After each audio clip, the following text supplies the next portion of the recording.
And here we go. 10, 5, 4, 3. Call to me, lands far away. Elves have forests to protect. We need to build a wall. Dwarfs their mines. Men their fields of grain. But we Harfoots have each other. For I must now wander this wandering day. We're safe. You have fought long enough, Galadriel. No. Put up your sword. The enemy is still out there. The question now is where? It is over. Nothing is over! Nothing! You were the chosen one! It was said that you would destroy the Sith, not join them! If you only knew the power of the dark side. Darkness will march over the face of the earth. It will be the end, not just of our people, but all peoples. Everyone! I am sorry, but their time has come. The past is with us all. The past is dead. We either move forward or we die with it. This could be the beginning of a new era.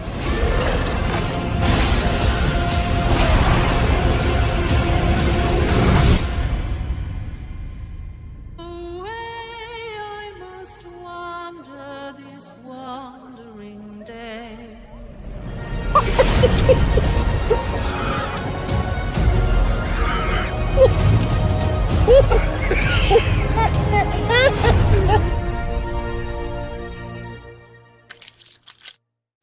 To him finally being lionized in the prime, in his prime. Fuck.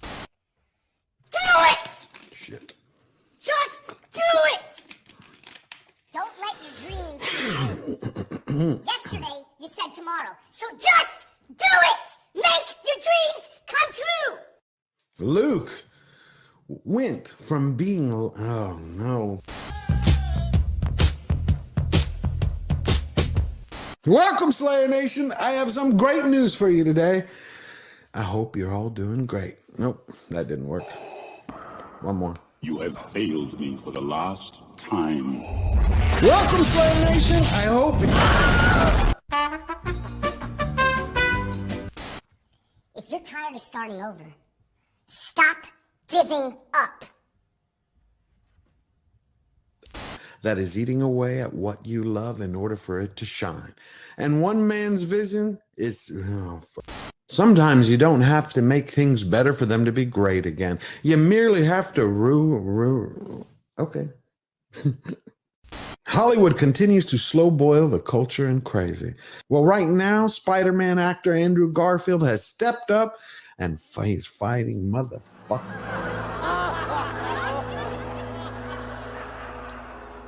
I can't do it. Okay. We'll do it live. Okay. We'll do it live. Fuck it. And unbearded dwarves, but Prime didn't stop there. They stapled in intersectionality, individuality, biddiga-dig-bee, biddiga-dig-boo.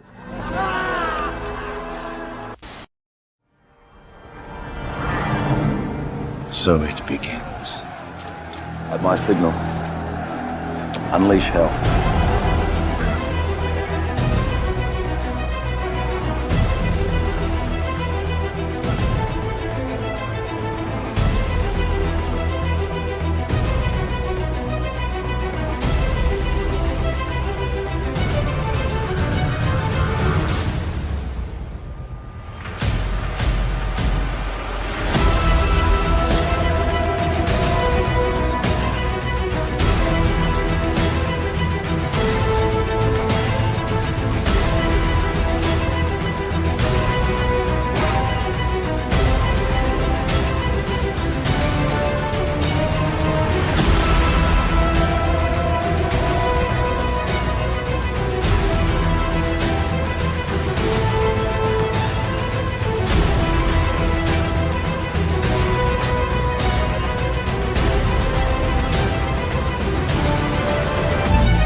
and gentlemen, George the Giant Slayer.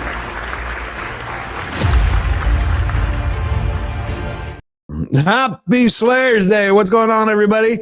It's Sunday, September. I almost said August. I already had a couple of drinks.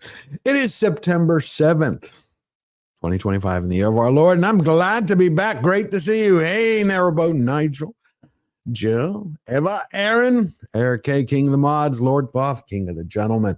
Got Fletcher Williams in the background, and I got to announce something today. I was talking to Mexican Iron Man earlier. I said I'm going to make a shirt for him. Mexican Iron Man is always right.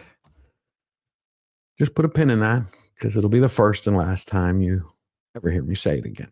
I love him, but he was right. He knows what I'm talking about. It is great to see you all. It's been a lot of crazy news this week. I mean, did y'all hear what happened with the Phillies baseball game the other day? We met the Queen of the Karens. We're going to go over that.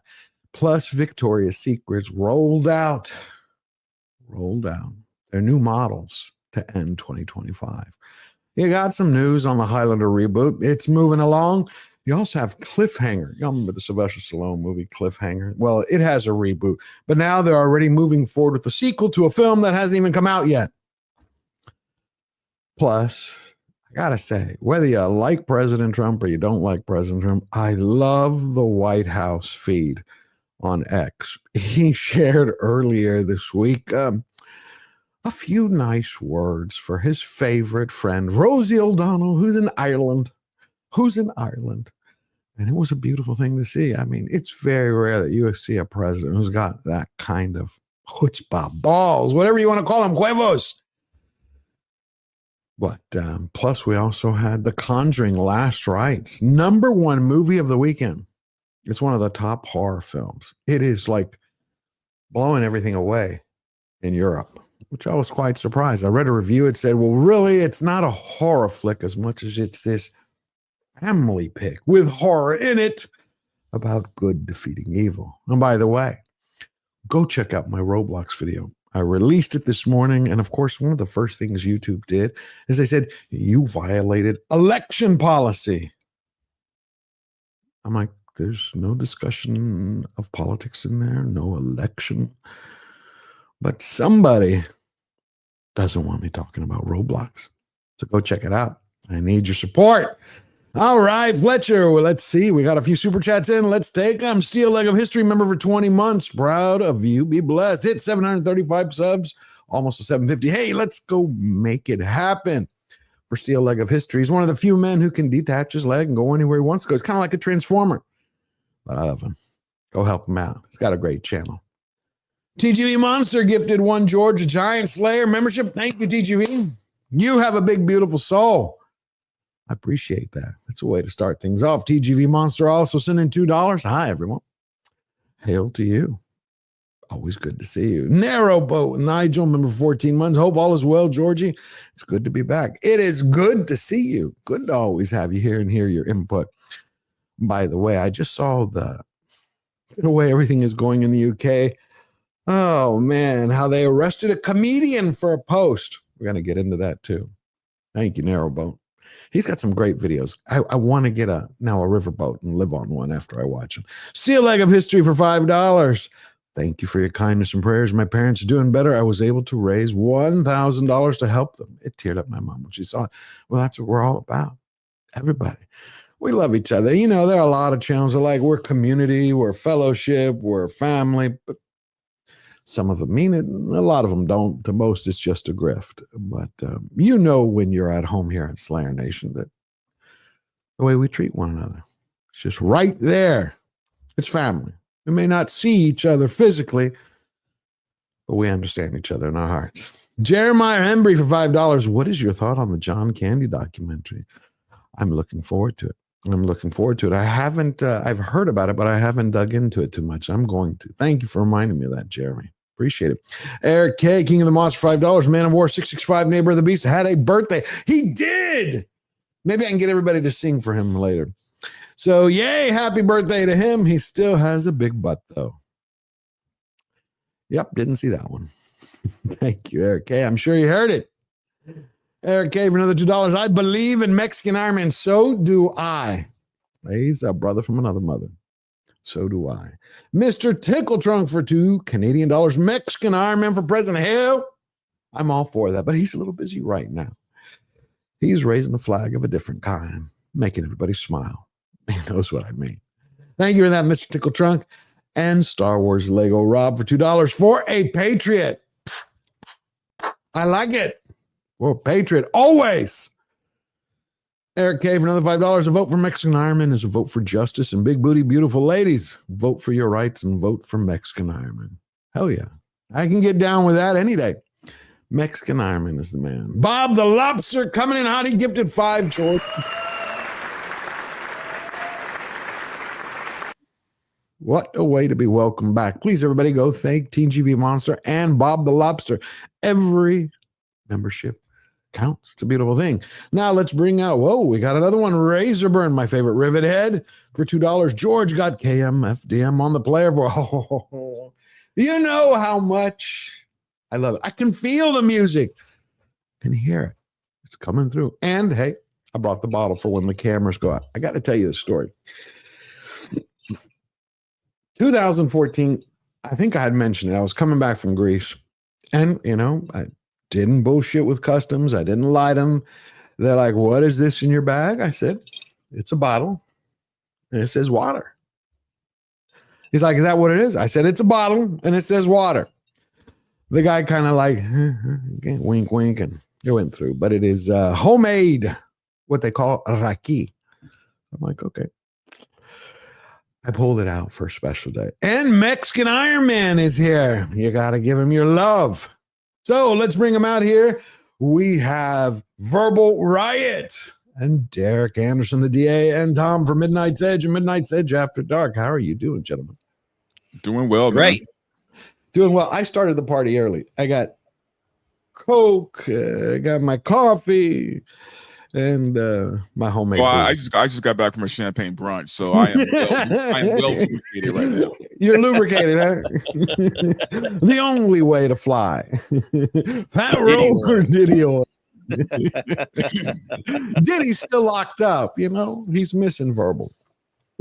You know, it's funny because a glass of champagne doesn't do much to you, but 4 will get you there pretty fast. So it definitely will. You know what? I love champagne, but then one day, 5 years ago, I drank a mimosa. Never had a mimosa ever. And this girl gave me the mimosa, and it lit me up. I turned like red. It's like I had a reaction to it. And ever since then, champagne has messed with me. Oh, yeah. Well, here's the thing, man. Here's the thing with champagne. Unless it's top shelf, it should always be mixed with something. For me, you know, mimosas are like one of my favorite things because you could have the cheapest champagne and it'll still turn out to be a decent drink. But yeah, anything less than like Cristal or, you know, one of those. Krug. I love Krug. Yeah, the problem is I've realized that my body is allergic to cheap shit. That's basically it. It is. It is. The cheaper it is, I break out. I get an allergic reaction. Well, the higher the quality. Grown ass man, okay. Like I'm talking like our age. Yeah. You got to stop with the cheap shit. Like you can't. Yeah, I know. That. Like you can't be no Strawberry Hill and Mad Dog. Go top shelf or at least mid shelf. At least mid shelf, man. Anything lower than that, you know, what are you doing? Yeah, I agree with you. And talking about top shelf. It never surprises me how many Karens exist in the world. Every time you meet one, you're like, okay, that's it. They broke the glass ceiling, can't get any worse. And then this weekend, you had at a Phillies game. This bitch. That's the perfect way to put it. This nutbag. Watch. So, ball goes into the stands. It gets down on the deck. And you got a dad in red. He picks it up. You see the woman there in white. She's also reaching over for it. He got it first. Yep.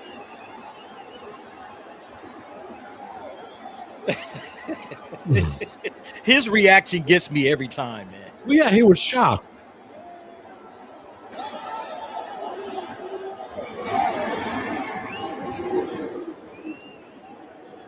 What an absolute bitch. And he gives it to her. The thing is, he gives it to her worse than that. is the fact that I think I got it here. Yep. I lined him up. Worse than that, this twat went around and was flicking people off.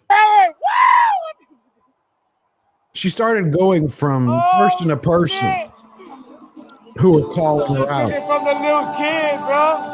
Can you imagine being the poor bastard who's married to her?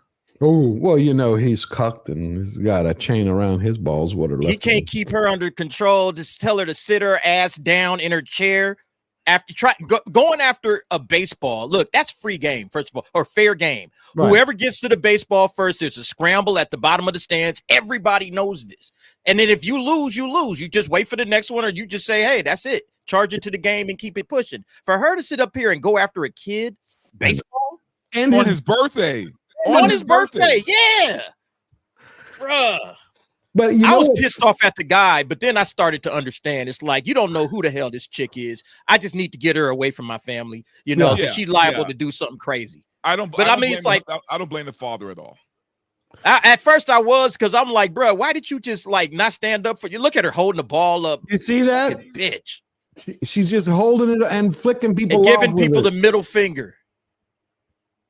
Right. Bruh. And it's this chump. Who the chump sitting next to her, man, bro? Yeah, I would have left. If I were the guy, I just would have left. 100%. What's amazing though is the way karma works, because afterwards they came out and gave the kid a bat. Lincoln. All right. Sorry you didn't get a ball, but I'm gonna sign a bat for you instead. All right.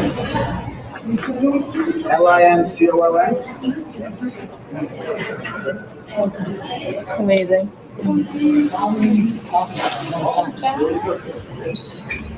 That's dope. That's dope. That's beautiful. That's beautiful. But here it gets even better. Yesterday, where did I put it? Where did I put it? Where did I put it? Oh yeah, here she is, a close up of her where she's yelling.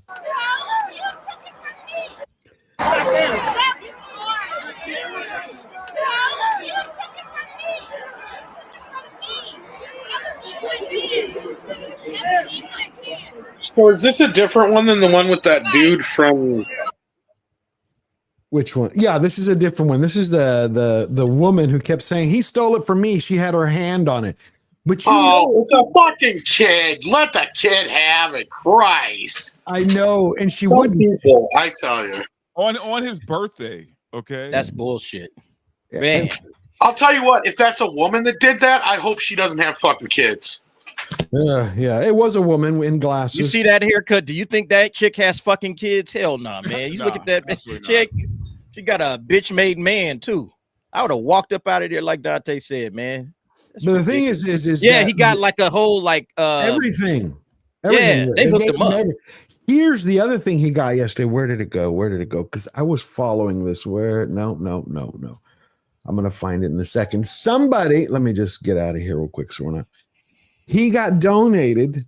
He was donated to him and his father tickets for the World Series plus a brand new RV. I mean, wow, everything. Yeah, it was. That's called karma, and her name, of course, is plastered everywhere now. Everywhere, people have been going after her work. She ruined her life for nothing. For a ball. For a fucking baseball. For a ball. Do you know what's amazing? I'm not going to beat this dead horse, but I'm going to show this one more clip because it shows you how true human beings deal with things, right?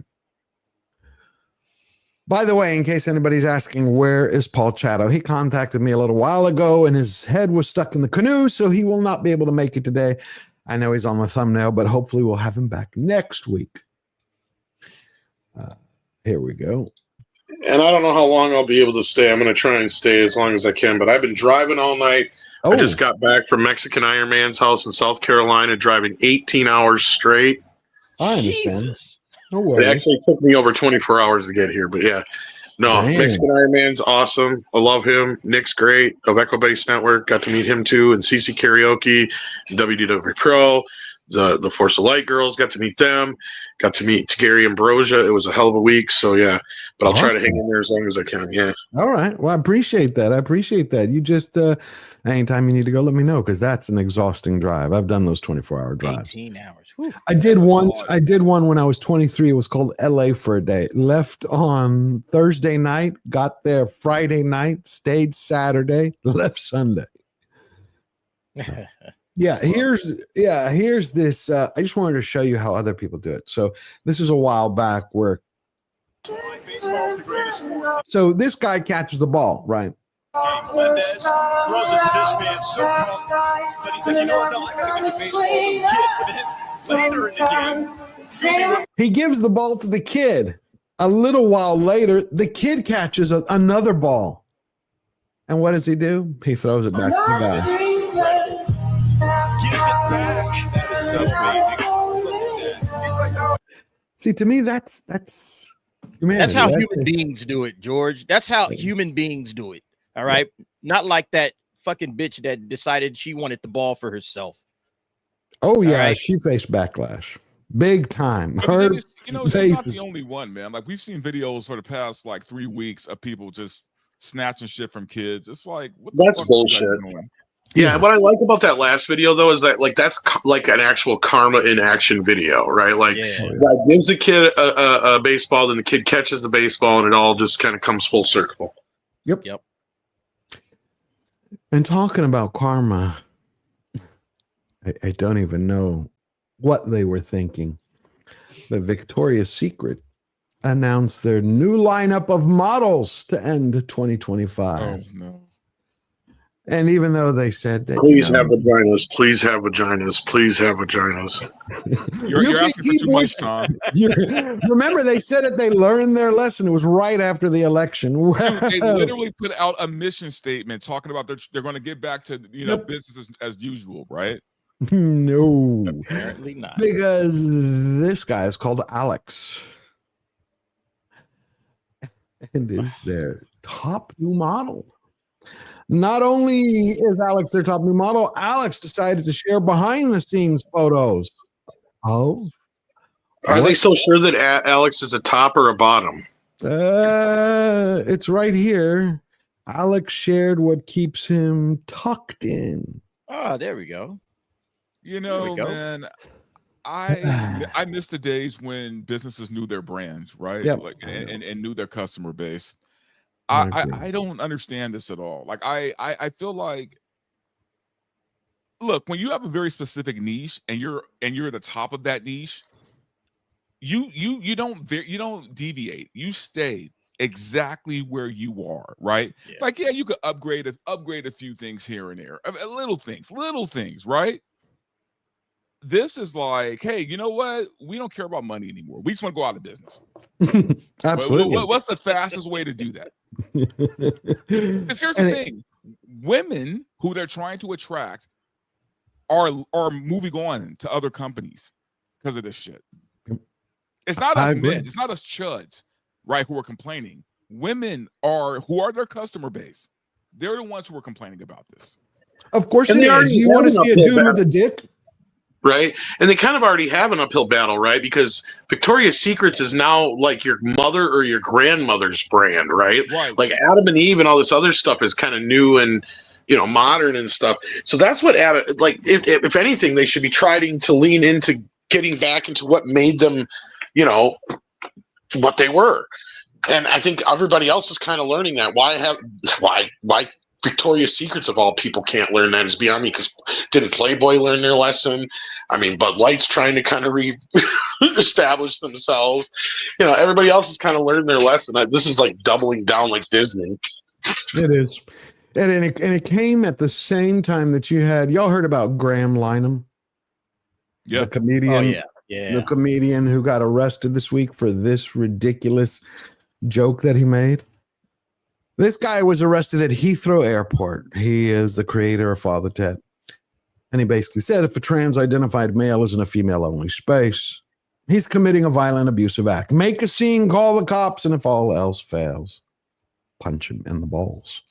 They're calling that violence. Missing the fact the joke is women are in a women's locker room or women's space, and somebody with balls is in there. That's the joke. But he got arrested, and I found the audio clip of him getting arrested. There's no video, but You can hear the surprise in his voice.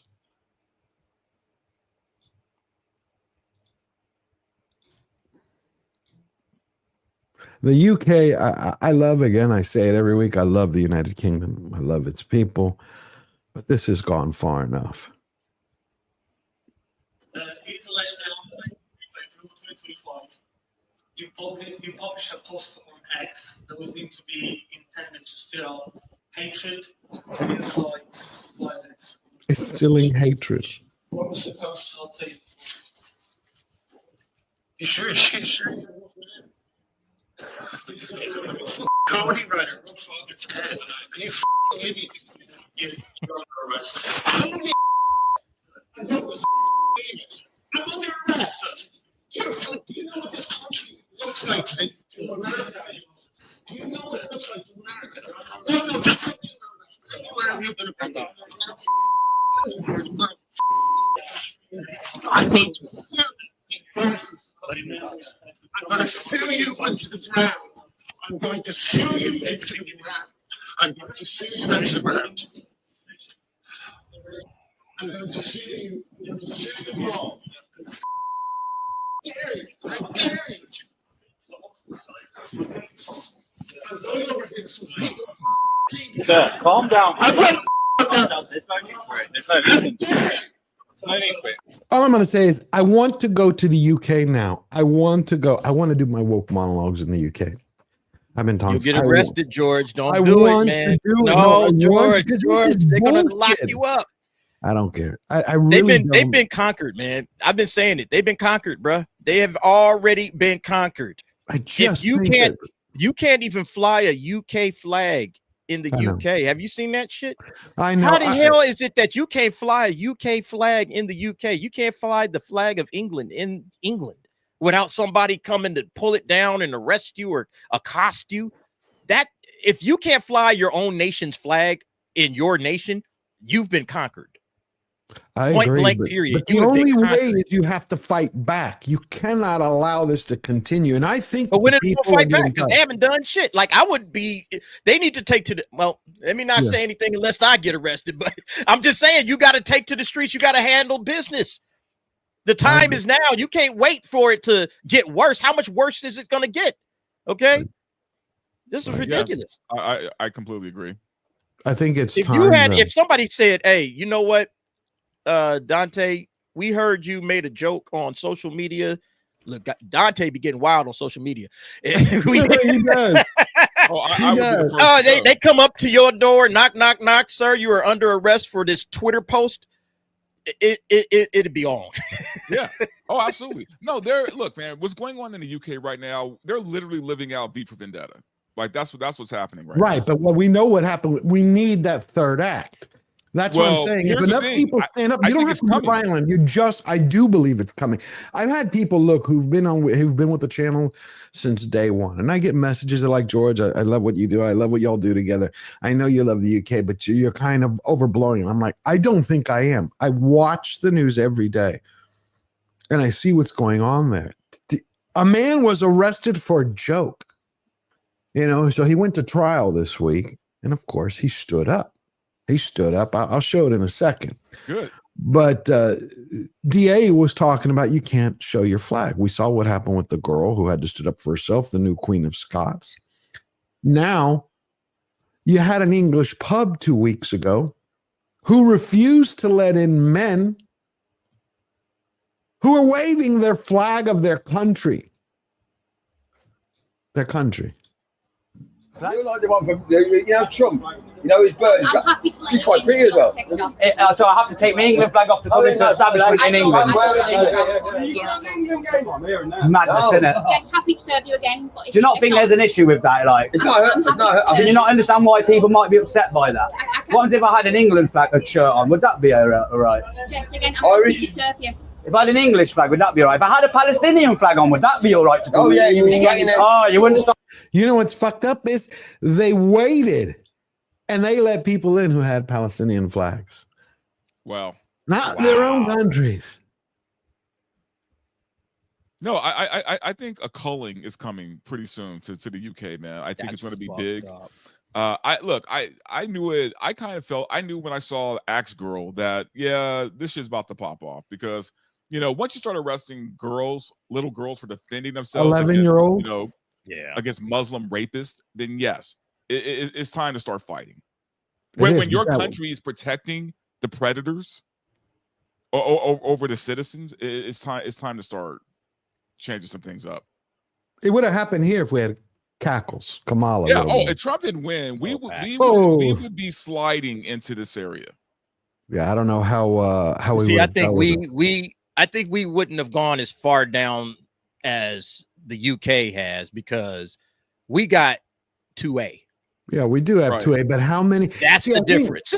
I think the problem that we encounter is the same one that we have in the US. I think it's the same thing in the UK, because it doesn't impact everyone. Everyone's like, it's not impacting my life. I go to work, I get up, I do my thing, and I'm okay.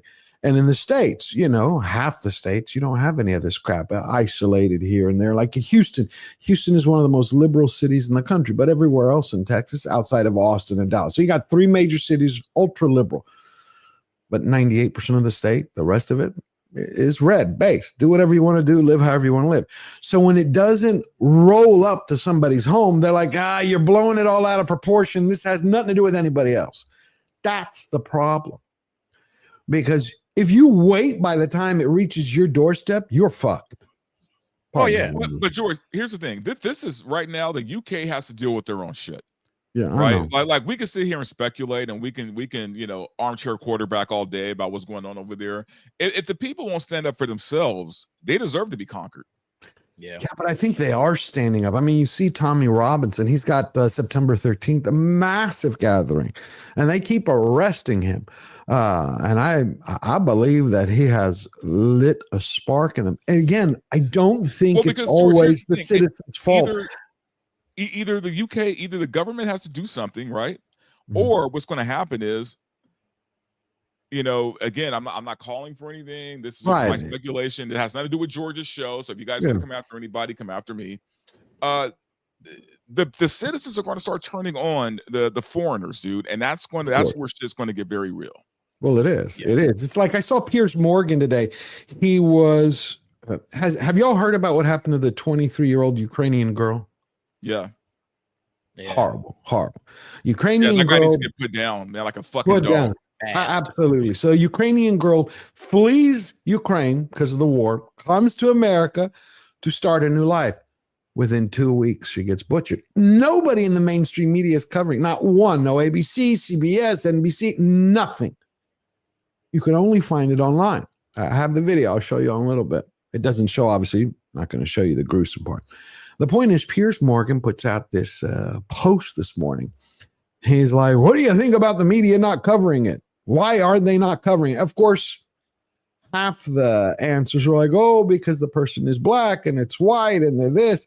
And I just put it straight. I responded simply. It's the same reason you don't cover the grape gangs in the UK.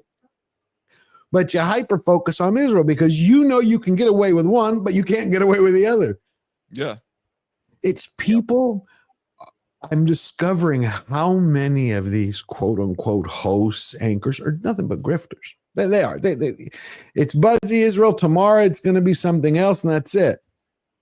Well, no, dude, they're worse than grifters, man. These are state-sponsored propagandists. Yeah, it's horrible. And that girl, could you imagine? Grifter, you know, grifter has an angle, at least for money. You know, when you're a propagandist for the government, you're just a stooge, man.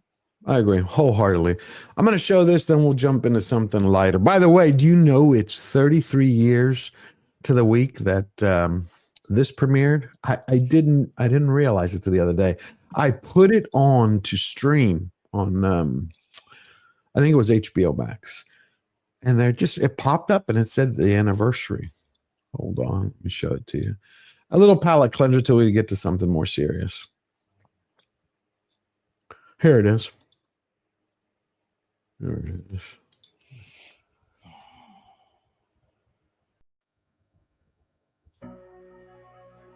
Hell yeah, John. This is the intro you never skip. Do you know I watch it every year? It feels like a movie to me. Just a long movies. Like I don't look at it as an animation or a cartoon. I just love it. I just love it. It was classic, man. I don't get enough because that's what happens when you have a story that works so well. Now here's that poor girl. Where did she go? Get rid of that. I just was so stunned how this could happen. It was just unbelievable. It's one of those things that needs to be discussed, and I blame the media for not having the balls and having an agenda to refusing to bring this forward. It's just not how we're supposed to be in this society. We have to fight it. So there she is. She goes, she sits down, minding her own business, checking her phone, not worried about anything in life.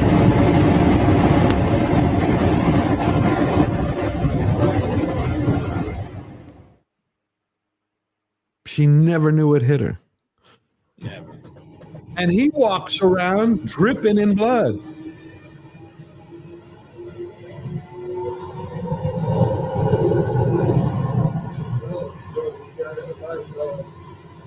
It just goes to show you, and the mayor is what drove me crazy, DA.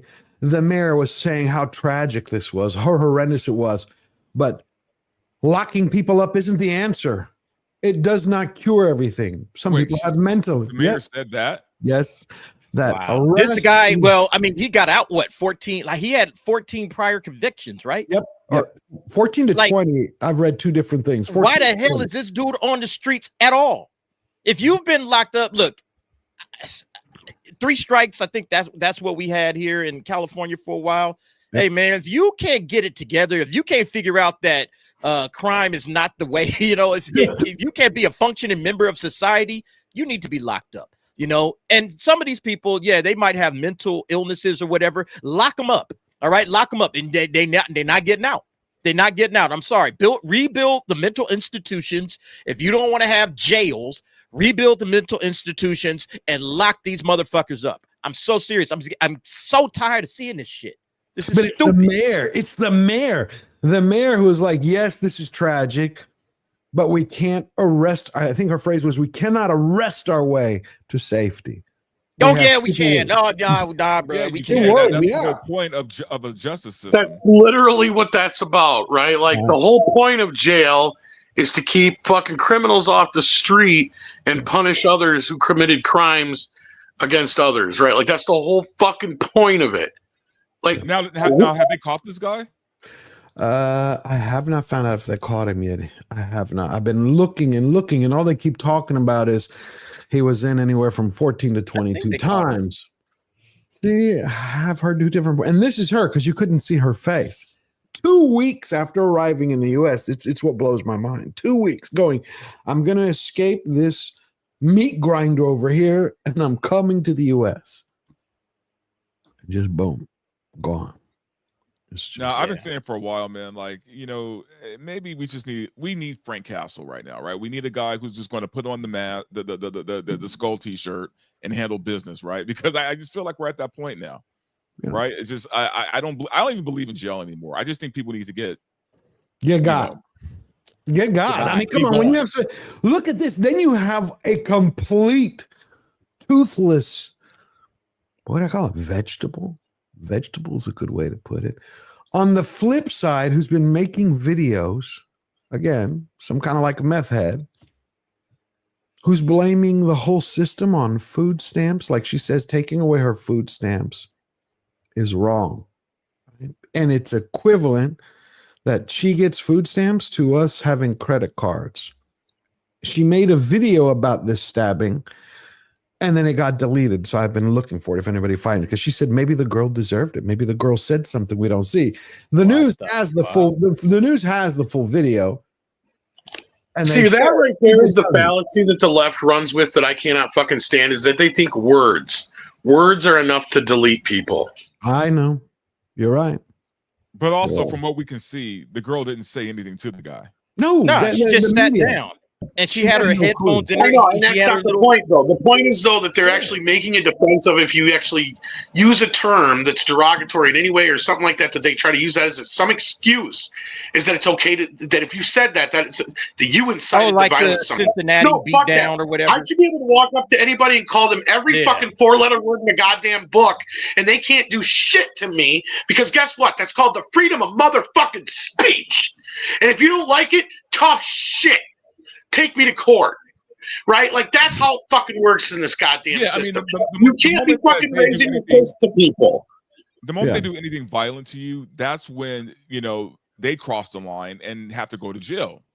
Right. They do, but I'm agreeing with you, Verbal. We've hit a point where it needs to be more than jail. I don't know.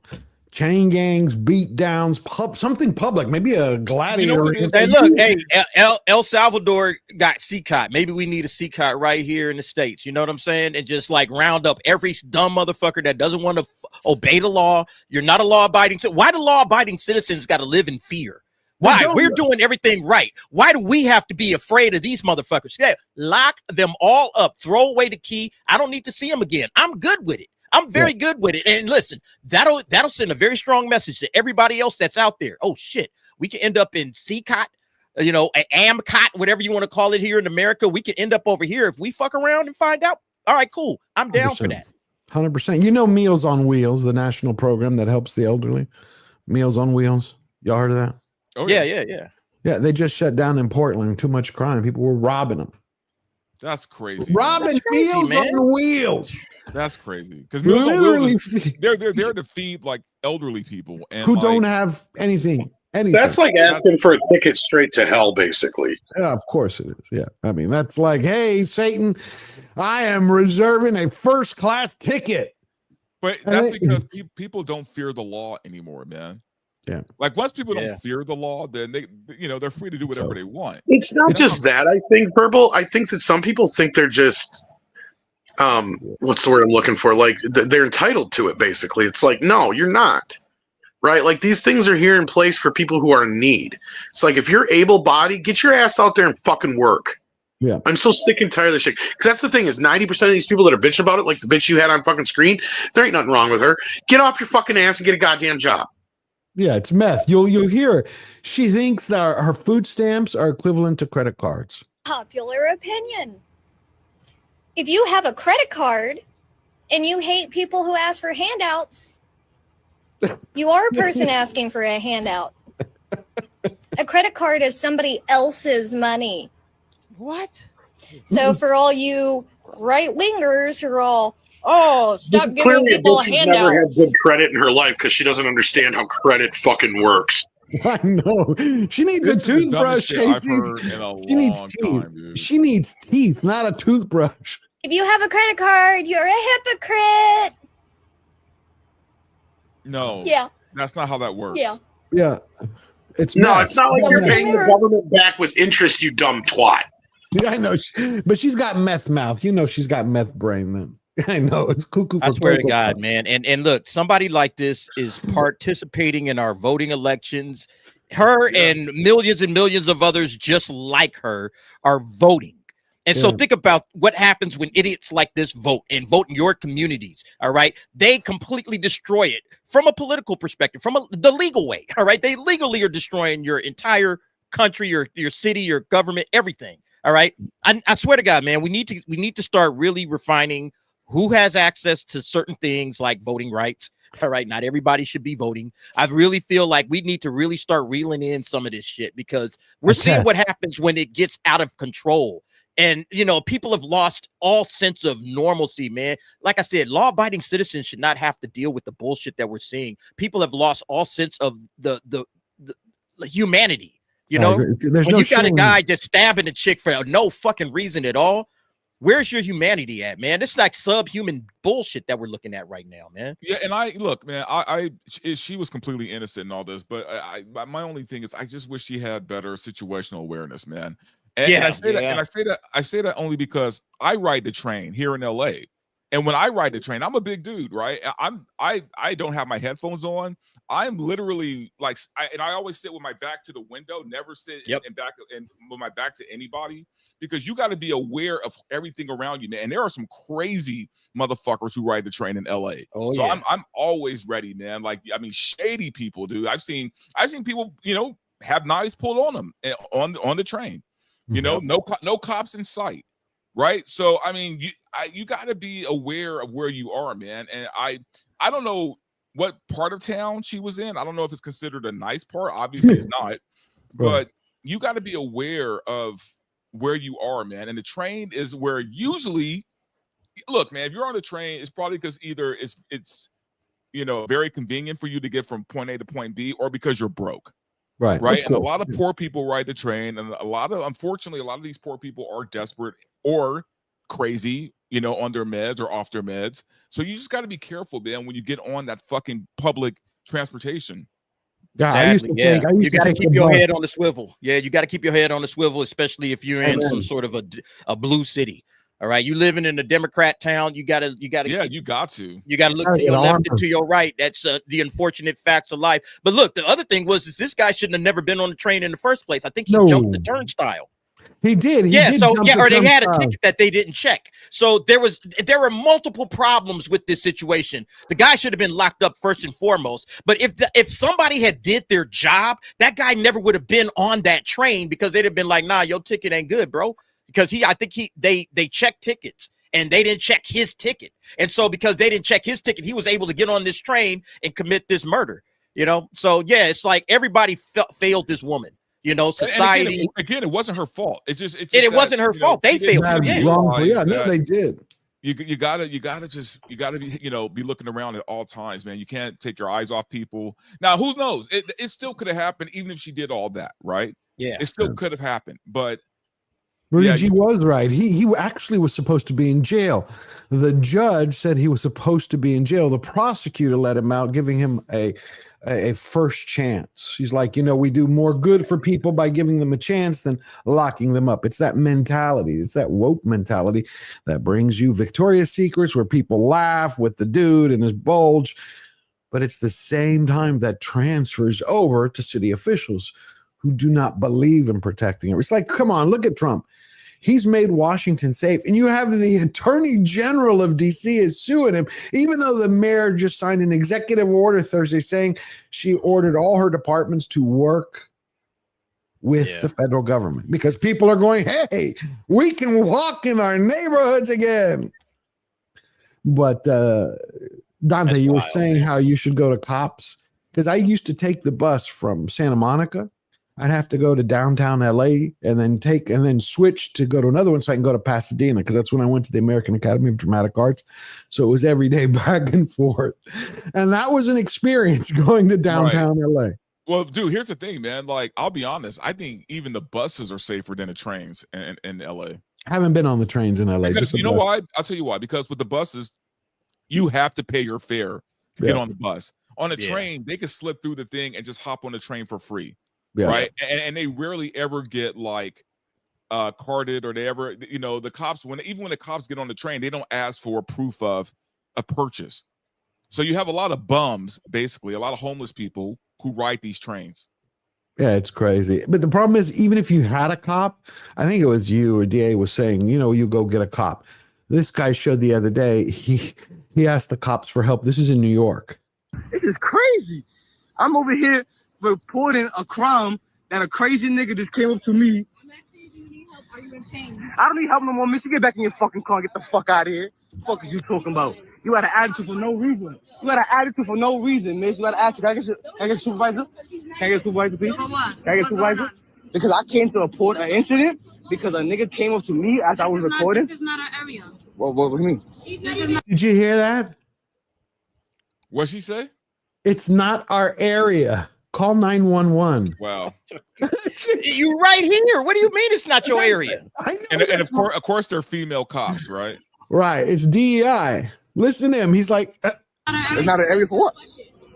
What do you mean? It's not an area for what? You have to call 911 to report that incident. We're just by what? I was walking down the block. It's like, he's like, I see you. You're police. help. They're like, sorry. Dude, that is, yeah. See, and that's the other problem, man. The cops don't want to do their jobs. I've never seen anything like that before. It's like, yeah, my guy was like, help. It's like, call 911. You know what's crazy too, George, is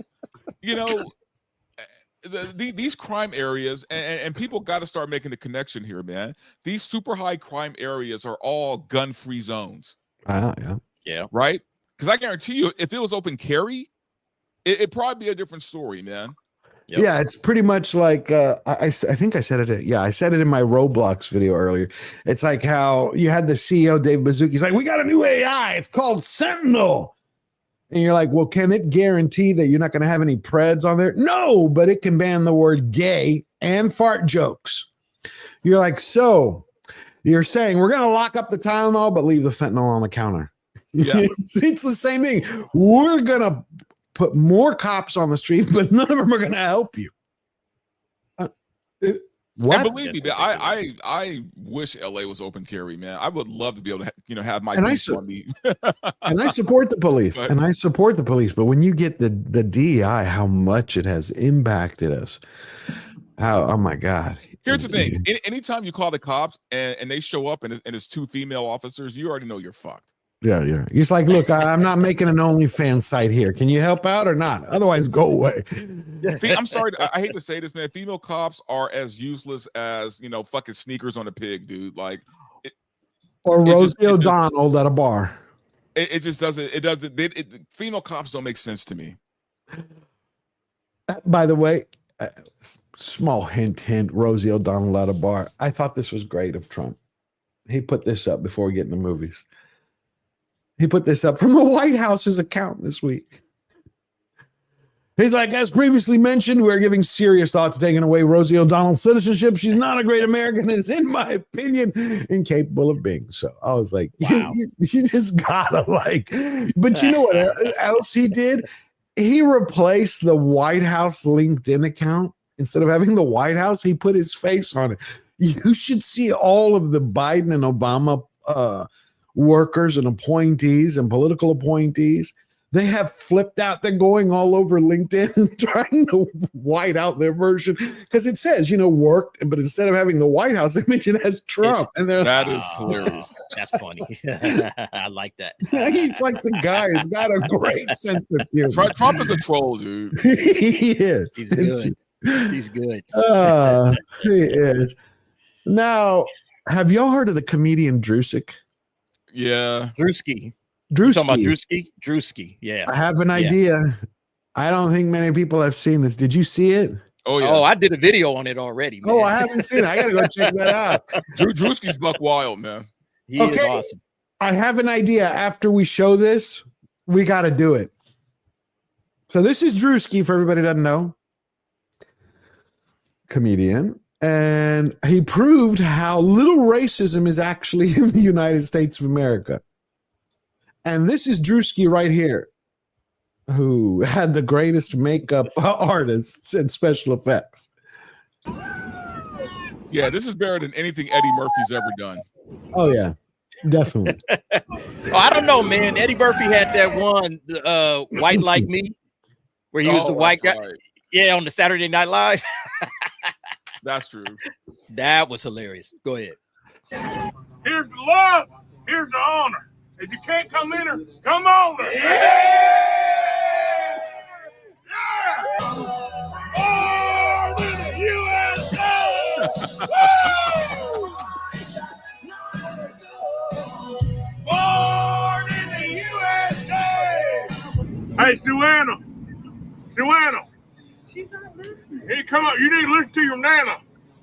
Go ahead, baby. Girl, you crazy now.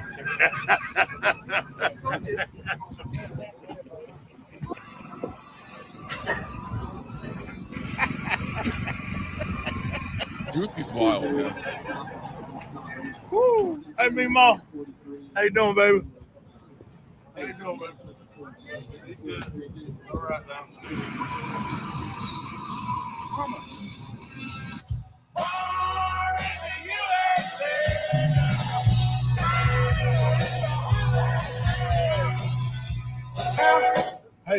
You lost, boss? No, I'm going to the race. What race? NASCAR race. You going to NASCAR? Yes, sir. A little bit. He ain't lost. He's the most racist guy. Nobody else is, but he is. It's like, what the heck? So I thought about it. I saw it and I was like, okay, I had an idea.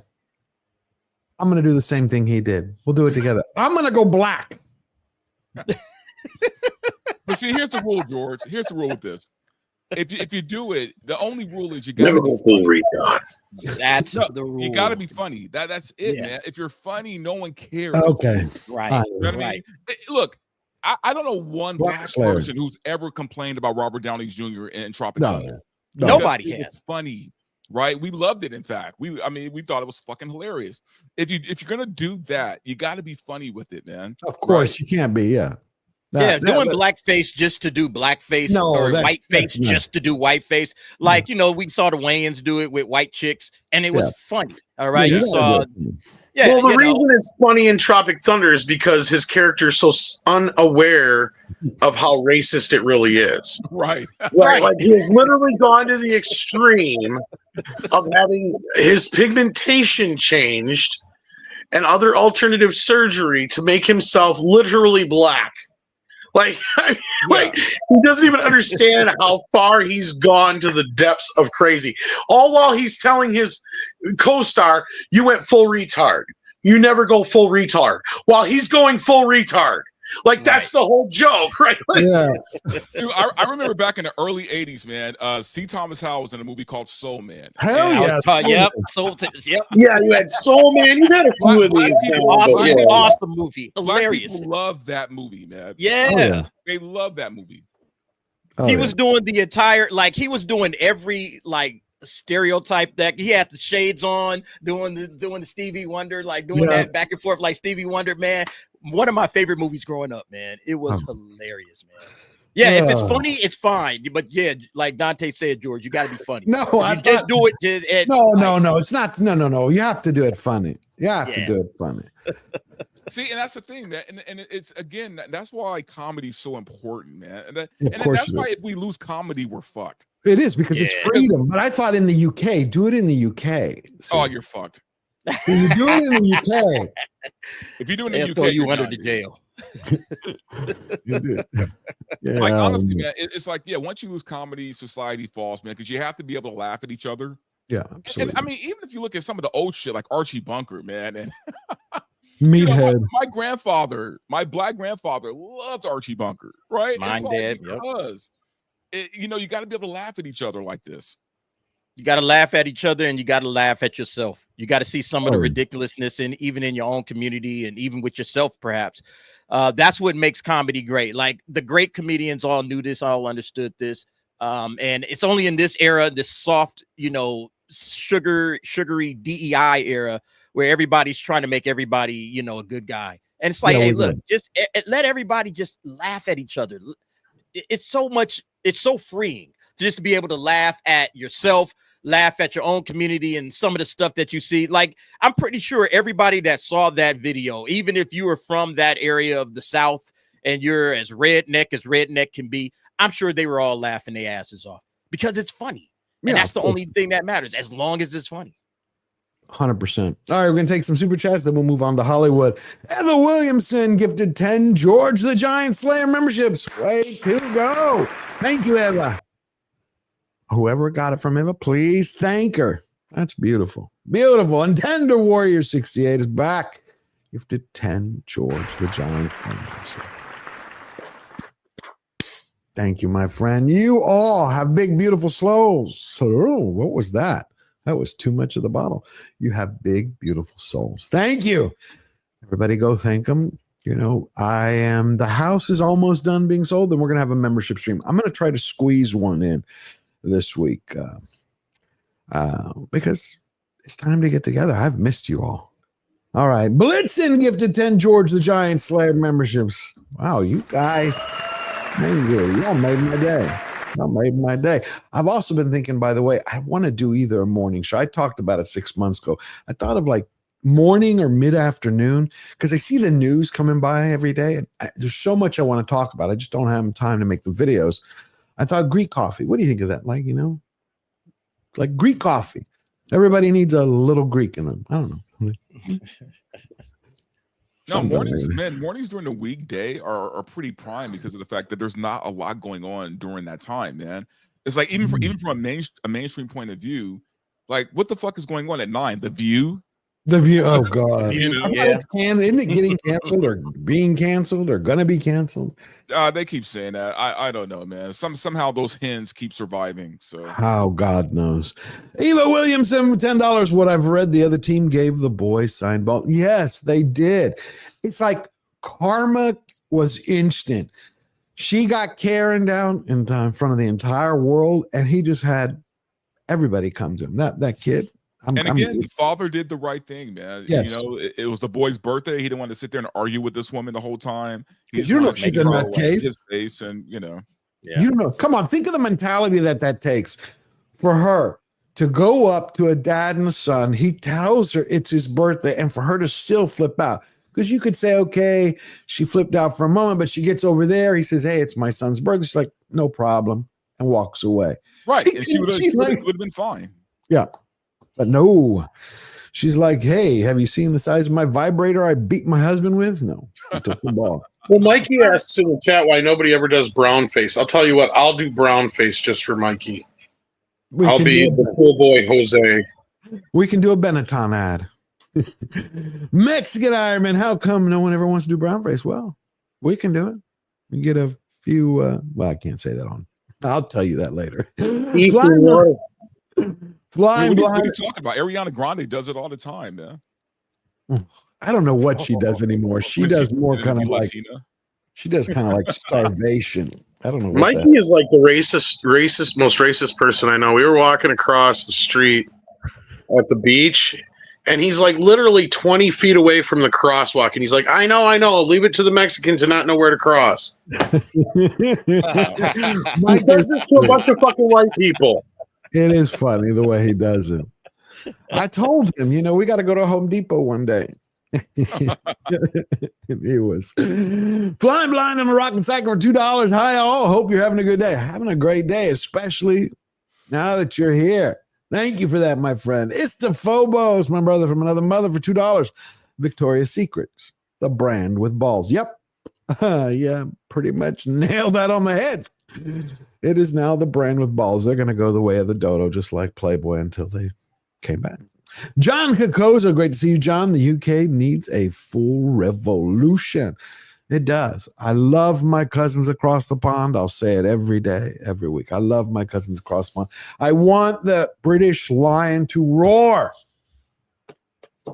Yes, I just dropped the bubble. Isn't the problem that they love their cousins across the pond? I mean, I think the problem is or is that just the royal family? I can't remember anymore. I think it's just the Royals. I think they're all inbreds, man. I knew George would get that joke. Yeah. Yeah, it's that what I find interesting about the UK and sad again is it's so reflective of what was going on in the United States. It's because it doesn't impact people directly, not everyone at the same time. Everyone's like, everybody's blowing it out of proportion. This is BS. This is conspiracy. Like when I made my UK versus UK video, I think it was like 6 weeks ago, I had a lot of the comments who were like, this is all crazy. This is your right-wing conspiracy. I'm like, it's like I have the newspaper articles. It's like The Guardian, leftist magazine. It's like Independent Times. You're bringing out facts, but they refuse to accept it. But they're like, oh no, this person got arrested because they threatened someone. You're like, you mean the Post? They said, I don't believe in what you do. That's not a threat. Anyway, it's crazy. Shark dentures for $2. The only thing George Orwell got wrong was the date. So true. So true. Blitzen for $10. I want the Vlad Tepes security system. There you go. I love that. Vlad Tepes. Pull out a pike and stick everybody on it. Who's evil? Thank you, Blitzen. Always on the money. Eric K for $2. Most places, the police do not have to protect you. I know ever since they had that come out where, that whole protect and to serve, the myth, don't have to actually do it. That's why the good cops, they're great. Love them. Beautiful people. But Then you have a lot who just got so tired of being, what's the word? In threat of their life. I mean, they could be sued to death, go to jail, that they just pulled back. Well, besides that, man, you got to look at all the fucking DEI hires now that are in the police force too, who don't know how to do their job, man. Like I said, say go back to Tombstone. Go to Tombstone days. Everybody gets to pack. If female cops show up at your door, you're screwed. Yeah. Ooh, and not in the good way. Daisy, if you do. Yeah, Daisy, and not in the good way, screwed. It's not a Graph Web for $2. Name of all that is holy. Cancel Disney Plus, and we're about to talk about Disney. Thank you, Graph Web. I think we got all of them. So there was an article. I got about 15% left on my phone, so let's. Okay. I might have to dip out soon, but all right. No problem. We had a article that came out in Forbes, which that Park Place did a good review on. It was talking about how much money Disney's Marvel movies have been losing per film after Endgame. Disney's Marvel movies are losing $619 million each in takings at box office. Well, wait, is that projected or is that like? No, this is for all the movies. Yeah, if you look at the article, there's a chart on Forbes that basically says from the peak of the MCU, which was phase 3, to the most recent phase, like in the peak of the MCU, they were making like $1.2 billion on average per movie in phase 3. And now it's at about 610 million per movie in phase 5. So the difference between that is $619 million. That's basically what they're talking about. It's crazy. Yeah. It's crazy. Yeah, that chart. Yeah, this chart right here. So you can see the difference between phases 3 and 5 is approximately 619 million. What paper was it? Was it Variety, or who was it just recently who did an article where they were talking about how Disney is the most profitable studio of the year, and I called bullshit on that. That is horseshit. Wait, what? It is absolute horseshit. We all know Warner Brothers is at this point, and that's a bunch of horseshit because the only movie they've had this year that's made any money has been Lilo and Stitch, and that has been completely washed away by everything Snow White and Elio has done to destroy the company. Yeah. Did they say it was the most profitable or the one that brought in the most box office receipts? Something like that. It was this whole copium article trying to boast for Disney, like making them out to be some winner of the year so far. And it's like, in what fucking country? Because it sure as hell ain't been in this country. Because I'll tell you right now, Warner Brothers has been knocking it out of the park across the board. And that's why Superman wasn't such a big deal at the end of the day internationally. And it's like just so stupid for them to say they're the most profitable company. I think it's just because they have the only $1 billion film this year so far. Maybe that's it. Well, that's probably what they're measuring it by, because Warner Brothers is easily top of the year, man. They've put out the most hits. Well, Sinners. Well, I mean, just overall, I mean, they put out the most hits. Most of their movies have done pretty damn good this year. Most of their movies have made money. All the Conjuring stuff, yeah. Yeah, you got Final Destination. I think Final Destination, that's profitable. And actually, Minecraft almost made $1 billion. That's right. So that's why I'm sitting here going, where do they factor in this shit? Because Snow White and fucking Elio bombed. Oh, big time. But the thing is that I was surprised the way when you go through the article, how they're taking you through the steps of, right after Endgame, $2 billion, how it blew the roof off the box office. Yeah, Yellow Flash, he's still here. He's still here. Hey, you can jump on and join us. Always good to see you, Yellow Flash. I've missed coming on your Saturday night shows. I want to come back. No, I'm not driving anymore, but if I go on my computer, I won't go to bed. I have not been to bed yet in over 24 hours. That's what's going on, Flash, for your information. But if you want to come in here and sit in for me, you're more than welcome. What's interesting, yeah, absolutely. Flash is always welcome. Flash is upright right now. Well, y'all were up late, right? After last night, man, boy. Well, how long did y'all stay? Oh, we went on to like 1 or 2. Or we were up pretty late, man. Cool. I know Rhino is having the worst day of his life. Oh yeah, because was he drinking? Oh, dude. I mean, that's all they do on that stream is drinking. Rhino probably did about 15 shots, dude. Oh, by the way, have you seen any Fosters? That's the real question. Have you seen the new feature Hype on the mobile for your videos? I have and seen lives? that. Yeah. Okay. You got 3 of them. You can use it's hype. You can hype a video. You get 3 of them a week. Oh, so if everybody, when you're watching this, if you're on your mobile or you get on a mobile, will you go click hype in the video and in the live stream? You look at the comments, you swoosh it or swipe it to the right, and it'll say hype because it helps the stream get out bigger into the algorithm. It's a new feature they're trying. Wait, is it a YouTube feature or is it It's a YouTube feature. It's a YouTube feature. But I've only seen it on mobile. I haven't seen it on mobile.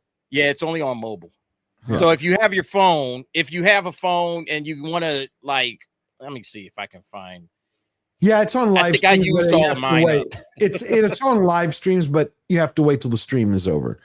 It is once it's over. Yeah, once the stream is over, then you can hit hype. Yeah, because it's not showing up right now. Yeah, you're right.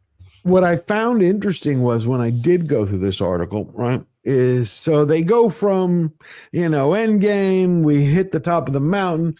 And you start going then through Koof and COVID and the lockdowns, and they bring in Black Widow. But the primary problem that they're listing is basically they're saying that Disney and Marvel made too much content. They made not films, but content. And that people's, they missed one. So they go, okay, well, once we wish one film or we wish one show on Disney Plus, that they started missing the rest because they were afraid.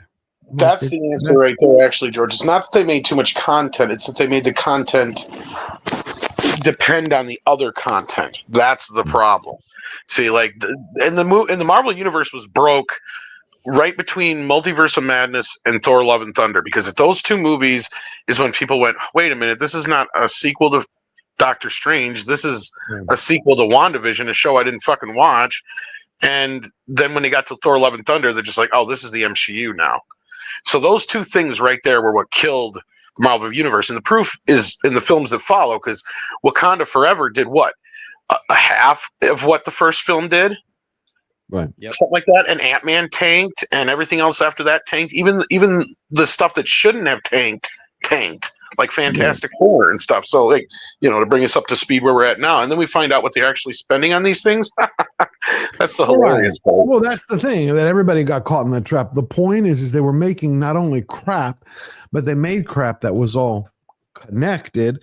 So the articles were explaining that people had fear. They're like, well, if I missed one, I really don't want to go do my homework, so I'm just not going to see the next one. And then they continue the pattern. That's why they said Feige was a little shocked that Fantastic Foreskins didn't do better, because he's like, this isn't connected to anything. This was just fresh. They lost the international audience. Yeah. That was the biggest loss. They lost China. China is the second biggest film market on the planet, and they only got $5 million out of China for Fantastic Four. So Fantastic Four is only making $5 million in China. Look, Doctor Strange made $100 million. The original Doctor Strange made $100 million in China. And now Fantastic Four is only making $5 million. That's ridiculous. You're not going to be able to sustain it. I'm not even going to hold that against it, though. What I'm holding against it is he's right. Feige's right. This is the one movie of the Marvel films that should have played like Guardians of the Galaxy, and it didn't. Why? Because word of mouth got around that it's just fucking Silver Surfer with tits. And the movie doesn't make sense after the last half of the first part of the movie. Like, it was the most dour Marvel universe. The one time you should have went in and go, okay, now they can use that, Marvel humor that we've gotten sick of. This movie should have been fucking chock full of it and brightness and goofiness, and it wasn't. And it was nothing but a just shit movie at the end of the day. And people were just like, fuck this. And they've lost all faith in the MCU. They've lost all faith in Disney. I'm even curious how well Tron is going to do at this point. And that's less than a month away.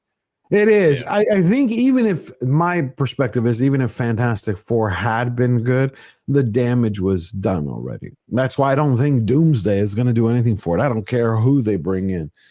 And talking about Tron, somebody was asking, should there be ads? There's not supposed to be. I turned off all the ads. If you're getting any ads, that's YouTube doing that, not me. And Tron, I brought this up because of one very specific reason. It irritated me. I don't know if it's just me. Could be. I'm like that. Some things just wear on my nerves. But what do you notice in this new trailer right at the beginning? Oh, I haven't seen this one yet. Did you see him? Did y'all catch who that is? Yeah. It's Mr. Beast. That's Mr. Is Beast. it really? Why is Mr. Beast in this? I think it's it is not a joke.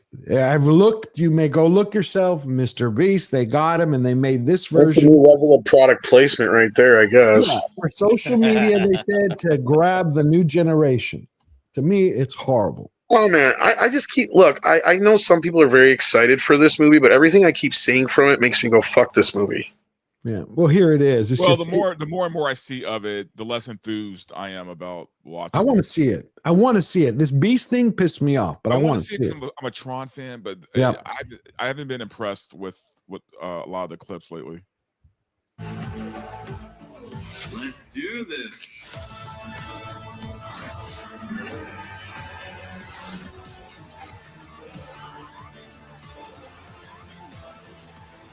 This feels like a Super Bowl ad.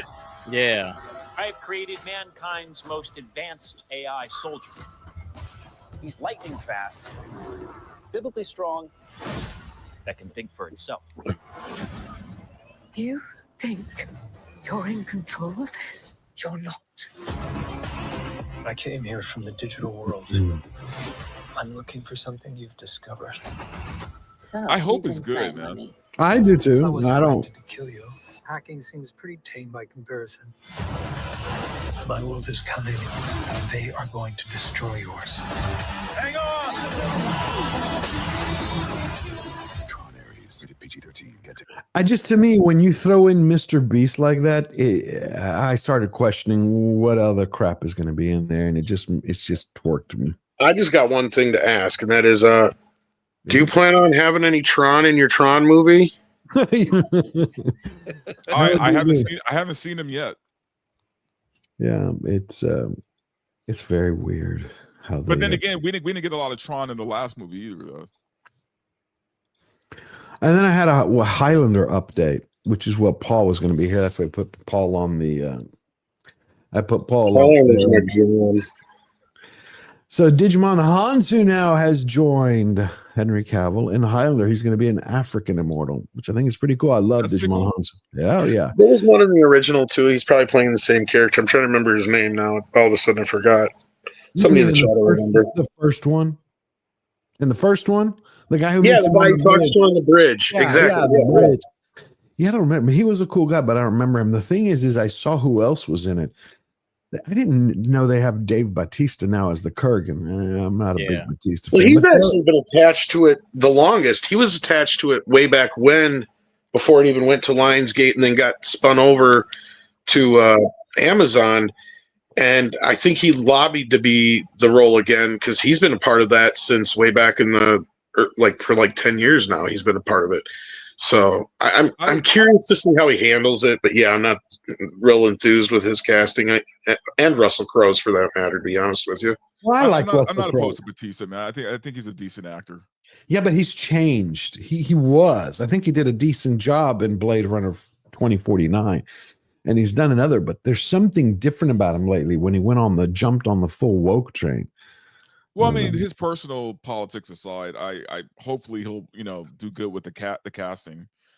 My only thing about that is Dave Bautista big enough now to see? That's the other thing. He's small. Yeah, because Henry's really big. Mm-hmm. People got to remember that. And I mean, the thing with Russell Crowe is I just feel like he's miscast. It's nothing against him personally. I just don't feel like he's right for the role of Ramirez. Okay. That's just me. I think that to me, the obvious choice was Antonio Banderas because the motherfucker was Zorro. Right. Yeah, but you kind of go against what they were. I think they were doing the same tongue in cheek. We want to do the Connery as the Egyptian Spaniard. I think they were trying to go. That's what I think. So they got an Aussie? I don't get it. Well, they also brought in Karen If you're Gillan. playing opposite Henry Cavill, man, it has to be a bigger actor. Like Alan Richardson, might have been a better choice. Because that dude is huge, but he'd have been a great choice for the Kurgan. I agree. Yeah, actually. And you got Karen Gillan is supposed to be. She's going to be playing his wife from, I believe, his first wife. I think is who she's playing. Yeah. Yeah, one is the original. Yeah, one is his original wife in Scotland from 400 years ago. And one is his romantic. I think I read that she's playing Heather. That's why I said she's playing his first wife. Yeah, from Scotland. And she's actually Scottish. Yeah. And she's pretty. Oh, and she's hot. a very good actress. I enjoy her acting. I liked her when she was on Doctor Who. I enjoyed her. I did. I also liked Matt Smith, and then another nutcase. Why? I think this is in some of the best hands, right? Like, this is one of those remakes. Like, I know a lot of us have like a knee-jerk reaction to reboots, remakes, all that kind of shit. This is one of those few times where I'm like, look, the Highlander franchise has been destroyed with the sequels and all this other shit. Yeah. And the most popular thing out of the franchise, besides the first film, is the TV series. And I have a feeling that's what they're going to lean into more with this movie, because, especially when you cast Henry Cavill as Connor, when he looks more like Duncan. Yeah. Like, obviously, that's what they're going to play up, I bet, is the whole romance aspect, which good for them. I mean, you got Chad Stahelski involved for the action. If they got Henry and the romance is there, the women will show up, because that's one thing most people don't realize about Highlander, the series. It was big here in the U.S., but it was fucking huge internationally, and the female audience was like 2 to 1. Like, that's one thing people don't realize about that show. And not only that, it was shown uncut overseas as opposed to here. Like, it had steamy sex scenes and shit overseas. So if you ever bought the DVDs, you know exactly what I'm talking about, because they added them back in. Yeah. Oh yeah, the series was much different. The French version. I really like that series, actually. I did. I like Adrian Paul. I've reached out 2 or 3 times because he now runs basically a sword teaching, a katana teaching style, like Hollywood stunt prop, how to use how to use the sword, like the so he's the real deal. Oh yeah, he goes across the world. He was in Houston once a year, and it's like join, Duncan Cloud, and he teaches you for 2 or 3 hours, and this is how I did this, and this is how I did this, and then he runs everybody through, gives them like a bow katana or something like that. So it's pretty interesting. So wait, when is this movie supposed to be fine? Like, when is it done? I think it's supposed to be out next summer. I think is the plan. Yep. Okay. It's coming out summer 2026. Is it a theatrical release? Yes. I believe Amazon is putting it out for theatrical. Yeah, is my understanding. Yep. It's just like Horizons. I was reading about, the Kevin Costner's Horizons. They said it was, I didn't realize that it was one of the, like, it underperformed and it didn't do well in the movie theaters, but it was the top streamed film for January. I was like, really? And that he has it planned for 4 parts, but part 2 ran out of money. Horizon part 2, even though actually part 3 did. He finished part 2 already. Right. But the end, he had to fund it in part 3. Netflix is saying they want to pick it up, and part 4, but he originally told them no, and now he's saying, yeah, he might come back. There's some deal going on with HBO right now, too, so we might wind up in court with them over it, too, I guess. Like, that's the only reason I guess part 2 hasn't been released yet, because part 2 is done. They showed it at, Cannes last year? I can't remember. But, yeah. So it's interesting, all the stuff. By the way, really quick, I guess this is really hush-hush, but they're already doing screenings of Supergirl right now. Really? Like, and how's it? Early, like, hey, what do we need to change? Yeah, early test screenings, probably, so they already started the test screenings for Supergirl. A friend of mine went to go watch it Report? Friday. What are you saying? I haven't talked to him yet. Yeah. But what they're doing is they're calling it a different movie. To throw everybody off, so they're not saying it's super. That's the way they used to do that shit, man. Yeah. Now, what do you think about the fact that The Man of Tomorrow comes out in 2027? Because you had Gunn this week, he announced that I think he just finished the script or he finished the treatment, one or the other. What do y'all think? That it's not? He said it's not a direct. It's not a direct sequel to Superman, but it's a sequel. Wait, how is it not a direct sequel? I've read 3 different articles, and one says this is a sequel, then one says, but it's not a direct sequel. It's not Superman 2, basically. What I think all this finagling is about, because a lot of people made a big deal about Peacemaker being a prequel and all this other bullshit. It's like, yeah, that's how chronology works, right? Like, something comes before the next thing comes before the next thing. And the way Gunn has kind of introduced this whole franchise is it's less of a solo story thing than it is this universe thing, right? Like, I mean, that's why we didn't get an origin story for Superman all over again. It's just his first day he lost, and then him picking himself back up from there. And then Peacemaker season 2 picks up, where it picks up at. And so far as I can tell, you probably don't have to have seen Superman to watch Peacemaker season 2, as far as I'm concerned. And I doubt anything in Peacemaker season 2 is going to lead into Supergirl or anything like that. Yeah, my only problem that I have, as I've said over the last couple of weeks, I don't like Peacemaker season 2. I enjoyed season 1. Season 2 to me went off the rails, but this came out yesterday. No, 2 days ago. It says James Gunn, and I went and looked at the quote, calls Peacemaker season 2 the Man of Tomorrow prequel. Says it directly leads into it, and then they have pictures. Now, the pictures, people are guessing. There's speculation. You have a picture of David Cornsweet in his Superman outfit on the set of Peacemaker. Some are saying, does this say he's doing a cameo at the end of Peacemaker season 2, or did he just show up on set? Well, supposedly I don't know. Really big. I think Gunn already said end of this season. So yeah, I think Gunn already confirmed that he's going to show up at some point. Okay, yeah. That's where I have a problem. Superman should not be in Peacemaker or connected to it. That's orgies, balls, dicks. That's. I don't see a problem with that as long as you don't have to have seen Peacemaker to see anything going forward. See, that's where I think people are misinterpreting stuff. And I see a lot of people saying, "Oh, Tom's defense." No, I'm reporting the fucking truth because nobody else is, because everybody has ZDS and fucking is just totally Zaslav derangement syndrome, because they believe every fucking thing that the fucking media puts out about fucking Zaslav and Warner Brothers, but yet they fucking don't believe anything that they put out about anybody else. Isn't that weird?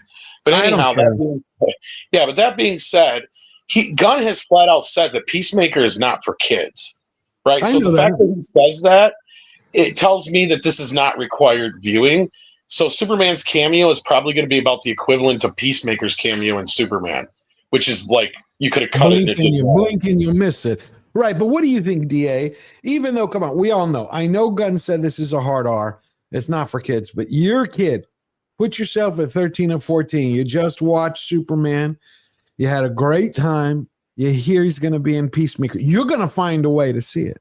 You're going to want to see it. You're going to want to see it, regardless of what James Gunn says. And listen, this is the thing about it. Parents have to be very careful about what they let their kids watch, being in control of the remote. The kids don't control that. You control that. Yeah. So if you let your kids get a hold of HBO Max and they're ended up watching orgies and dicks swinging in their faces, hey, I mean, on one hand, that ain't James Gunn's fault. But at the other hand, I think building out the superhero universe early on with that kind of material, I'm sorry, man. I can't rock with that. I feel like if you're building up a superhero universe, you should build it with the PG-13 audience in mind.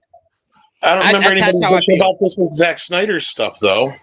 But did Zack Snyder have orgy in the first 3 or 4 properties that he put out? No, he didn't. So that's the problem I got. James Gunn, I don't hate him. I think he's a really, really interesting and talented filmmaker. But he does go too excessive in certain spots, especially when it comes to this type of shit. Like, why are you putting porn, like low-key porn, in a fucking superhero show? Like, this is not The Boys. DC is not the fucking Boys. It doesn't belong here. It just doesn't.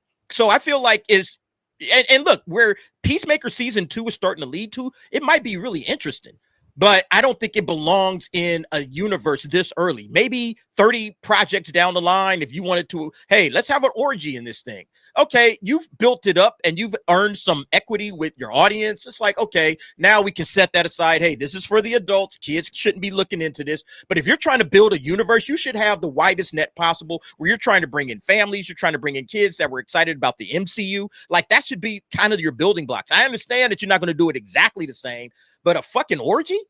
And then not just once, but twice, all right? Because they showed that mentality should be the same for Deadpool, then, I guess. So we can't have Deadpool. Same thing with Deadpool. Yeah, I think that Deadpool is a separate thing, and they kept it separate. It's not, though. It's not anymore. He's going to be in fucking Doomsday. I know. Right. But Tom, how far down the line did Marvel put Deadpool in the first phase of the MCU? Like, you're trying to build this up.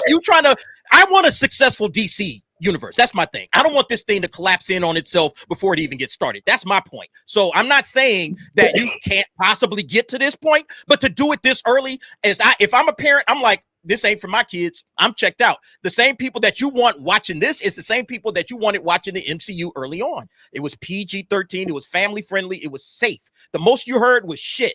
You know, like I'm saying, that's the most you heard out of the MCU in the beginning. James Gunn, you supposed to be building something for the entire DC universe, not just for a corner of the DC universe for the adults. You should be trying to build this for everybody. And so that's the major problem I got with it. But you realize that Deadpool got pegged in the first movie, right? That's Deadpool. That's Deadpool. And that was in what, 2016? And he's in the MCU now. It's the same. But you heard me say it. But you heard me say, if you pushing it 30 projects down the line, where are we at in the MCU right now? We're on project 34, 35. Deadpool and Wolverine just came out last year. So if you're pushing this so far down the line that it's like, okay, now we can kind of pick and choose what we want to watch, you know, from our MCU fare. Okay, we can watch Deadpool, but we, you know, or this not, maybe not watch Deadpool. The Deadpool. third project with him in it. He was in the Suicide Squad season 1 of Peacemaker, and now this.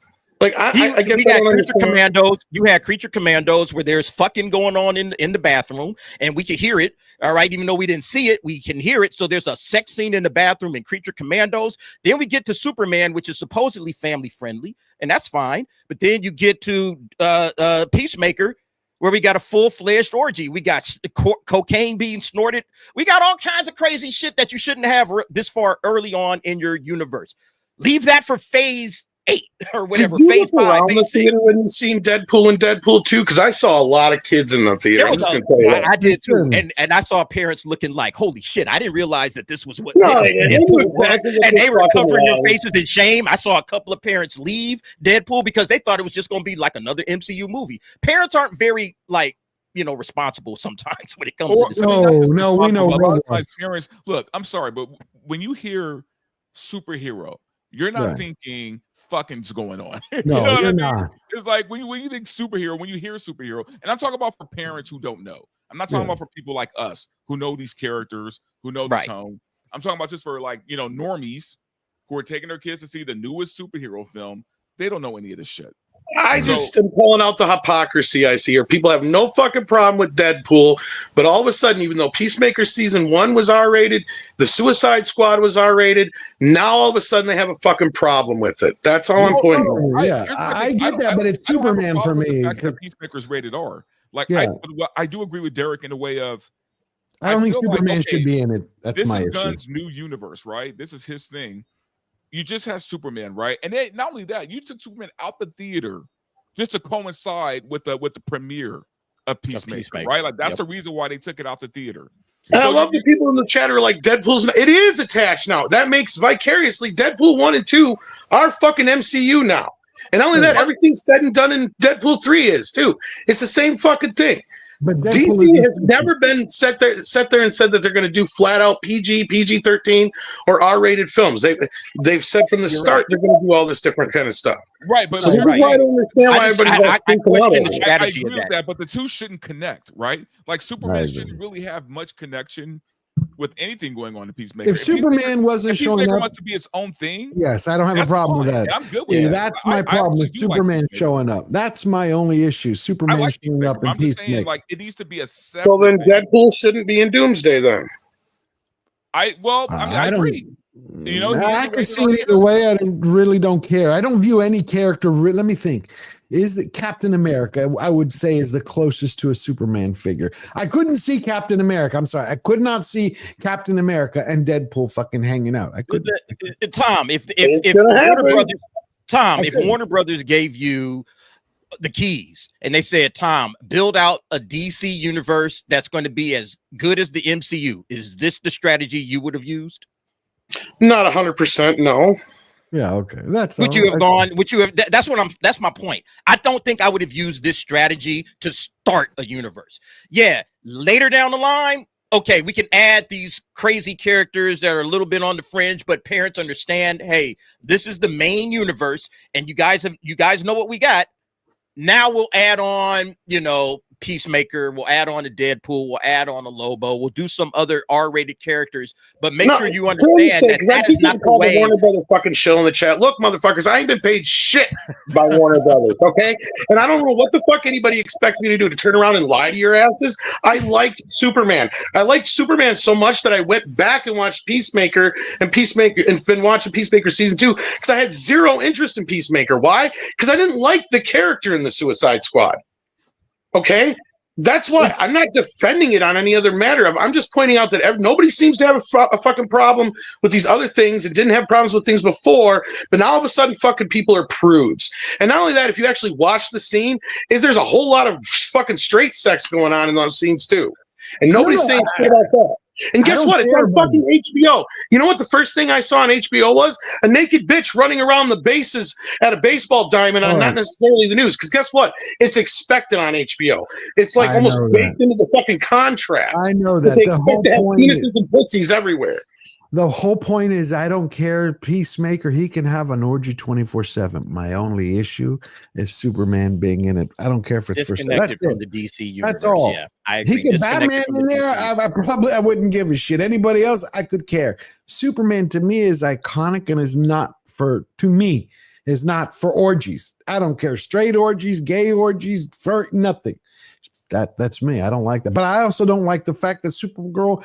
That Verbal disagrees with me. I don't like the Supergirl that was shown at the end of Superman. I don't want to see a drunken, crazy lunatic, but people are I agree, man. It's the way he's starting the universe. This might all be good for the adults. Again, I just don't understand the strategy. If you're talking about building it out so that you can have, billion-dollar movies, I think that should be the goal. Right? Yeah. You're trying to get billion-dollar films. You're not going to get billion-dollar films with a lot of R-rated content. I mean, that's a rare thing. Joker hit that, and Deadpool and Wolverine in the comic book space.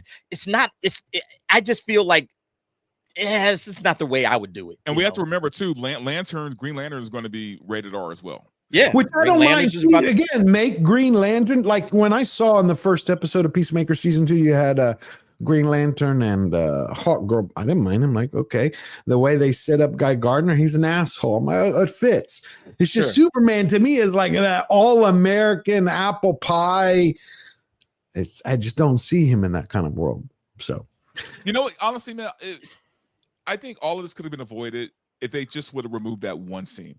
If we didn't have that orgy scene, I don't even think we'd be having this discussion right now. I think we'd just be like, I would still because a little rough, but it's rough in a way of like the Punisher is rough. Yeah, right? but nothing else. But yes, episode 2, they like take bone saws to the duplicate Peacemaker, right? Like something like that. Oh, that's right. Over the top. We could have all been it's like, okay, much, man. It's fine. It's fine. It's the fact that we had full frontal dicks on the first episode. Yeah. Right. Like, and I mean, for a long time, that scene lasted for like 3 minutes, man. It was a long fucking time for an orgy. I mean, I was waiting for them to fuck the bird next. Every episode so far has had tits. Even for episode 3, briefly, tits. It's like, bruh, can you slow down a little bit, man? It's like you can't get past this stuff. I don't want to see anybody ever bitch about doing Cox or any other movie that has a penis in it ever again. If it has Superman, I'll bitch. Those movies. As long as it doesn't have Superman in it, I don't care. I don't have a problem with it. I'm just saying this is not the strategy I would have used to start a new cinematic universe for superheroes. Unless you're doing The Boys, unless you're going hard R all the way across and it's just for adults, then it's like, all right, have at it. But if you're doing this and you're trying to bring kids in, you ain't gonna bring it. Parents are gonna not watch this. I get it. It's the with The Boys, it's The Boys, right? It's a different type of superhero. It's a brand. We're adult, we're violent, we're this, we're that. DC which is the one that has which is the flipper one in The Boys who screws her, the ocean boy. The Deep. What the fuck? Like you wouldn't put Superman next to that. I mean, no, it doesn't work. Like, it just doesn't work. It just doesn't work. But you know who else is probably going to start doing nudity? And it's obviously not true. It's Amazon's Panderings of Power. They're still not done with season 3 because I always said that we would never see season 3. But once they announced, I'm like, okay, season 3 will be the end. Because remember, you had season 1. It lost all of its audience almost. It lost 67% of its audience from premiere to finale. Season 2 cut that number in half. So you're going to have half of the half return for season 3. And now it's not going to be released till they said 2027, right? So no one's going to fucking remember it. I think, so I looked up and they're like, well, the production's been kind of delayed. We're still working on it. They go, if we wrapped up in December by the end of the year, editing, post-production would take another year. So 2027, right? I think they're wrapping the whole. I'm speculating that they're wrapping the whole thing up because they originally said it was going to be a 10-year time jump. Now I'm found out it's supposed to be a 20 to 50-year time jump. So I think they're wrapping the whole thing up for season 3 because they kept giving us all the crap. So if anybody's going to use nudity, they probably their last ditch effort. It will be Amazon. They're going to turn Tolkien into a. But on another front, MGM has a new series coming out, and I haven't heard anybody talking about it. I love Sean Bean, and he usually dies and everything, but still. We conquered your lands. Now we rule. In 100 years, all that is Saxon will be gone. No one will ever know you or your kind existed. We'll teach those who tread on us. Nothing will keep them safe from vengeance.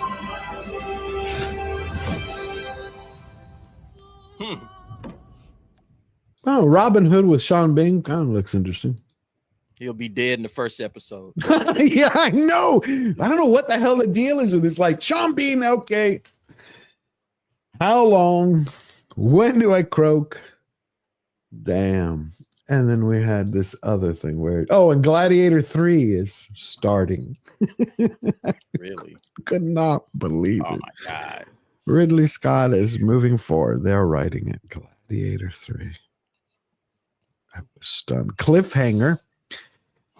The reboot just finished, and they're already looking to renew, to do the sequel, to build out 3 cliffhangers. I'm like, shouldn't you wait till the first movie, the reboot, like actually lands, sticks, and everybody loves it? No, I guess not. And there was this article I want to read. Monty Python. Monty Python, where did you go? There you are. Get out of there. I was a little upset about this when I first read it. I was a little sad. But this Monty Python alum lets woke daughters censor his jokes. John Cleese stands up to woke mob while Eric Idle obeys its rules. So you go down here into the article, and what you find out is Eric Idle sees things differently than Cleese.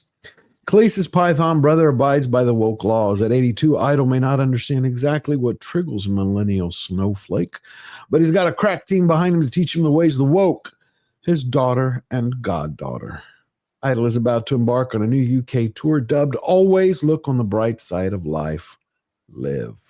The Times of UK, quoting an upcoming BBC Radio 4 interview, revealed just how far Idle will go to appease modern sensibilities in his act. Sometimes I'll ask my daughter Lily, a 35-year-old artist, or my goddaughter. I'll say, can I say these things? And they'll say, yeah, that's okay, or not. When I read that, guys, I was just like, come on. Sad. It's sad. Ain't it? But that's what we were talking about earlier. Sometimes you just got to stop being so PC with your comedy. Wow. And stop worrying about what you can say and what you can't say. If you think it's funny, say it. And, you know, the audiences will tell you what's what. But, yeah, that's pretty sad. But also, it's well known, man, that liberals are like, they're not funny. Right? Like, they don't understand comedy. They're not funny. I don't know if you've ever seen like a really, really woke stand-up comic, but it is painful to watch, man. I only seen one. I felt like just, stabbing my eyes out. I've seen one. I know I saw one. It was, believe it or not, it was a girl that Piers Morgan highlighted, like this group that went to Egypt so they could go try to help Gaza. And she was being interviewed because the Egyptians were like, get the fuck out of our country. Like they were rounding them up at the border trying to. And she's like, do you know I'm a comedian? And so I was like, really? And so I looked up her name after somebody said it, then Piers Morgan. And she is a Canadian comedian for social justice. I'm like, okay. I never heard of this before. Her first joke was kind of like, what do you get when you cross a pronoun with a bigot or something? It was like everything was, it's like woke 101. I'm like, but people Dude, were it's the laughing. worst thing in the fucking world, man, because these people are not funny. I couldn't believe they're funny it. to their friends, and that's it. Only their friends. To the rest of the world, nobody thinks they're funny at all. I couldn't believe it. I'm like, you're not Canadian. It's not possible. It was mind-numbing. But also, they don't understand humor either, because like when some of the best get up there and do their comedy, they don't laugh. Yeah, she was laughing. Have you ever seen a comedian laugh at their own jokes? Oh, that's the worst. She was laughing. She's like, I gotta tell you, when I met my first boyfriend, you know, what do you do? She says, between a daishiki and a kefia, which one is the right? I'm like, those were the level of her jokes. Wow. I'm like, wow. I will find that clip for next week. I would have zero problems booing that person on stage. But she would laugh at the end of each of her supposed punchline. It's like me right now, right? Half my family's giving me shit. I haven't had. This is the longest time I've gone without a haircut. See, right? When I was 20 years old was the last time I had hair this long. And that lasted. My granddad had been sick. So after 3 months, and it was for a play I was doing locally for 80 players. Well, I get this. I played a German Nazi commander in World War II. I was like, the Jewish guy's playing the Nazi. And I was like, you know, singing, and she's like having flashbacks. Anyway, the whole point is so I go to see my granddad, and my granddad's like, George, how you doing? Good to see you. I'm like, you feeling better, Papu? He's like, yeah. Hold on. I thought he was like, he would always go get a candy or something. Or, let me make you a sandwich, or you want an egg? He came back with scissors. He's like, come here 1 second. Come. I was like, what are you doing? He's like, no, I just want to fix something. And I was like, he's like, I'm going to cut the rest of it off. He's like, what is this? You look like a woman. Nah, he didn't play around. Oh, yeah. So I was like, okay, I got to go. So I had half my family and friends this last week. They're like, you're starting to look like a hippie, George. I'm like, the only one who likes it's my imaginary girlfriend. My girlfriend was like, what do you mean? I'm like, you don't like it. She's like, I didn't know you had an imaginary girlfriend. I said, only when you talk. And she was just like, didn't like the hair. Nobody likes the hair. So I'm getting it cut this week. My whole point is this comedian would go on and on, DA. She just wouldn't stop. Just no way. Mm-hmm. It's kind of like they did the woke chicken cross the road kind of, but it's stuff I never heard of. I heard of it on that same clip. She talked about something I've never heard of before. It's called wait. Black toy-pression. That's what I never heard of this.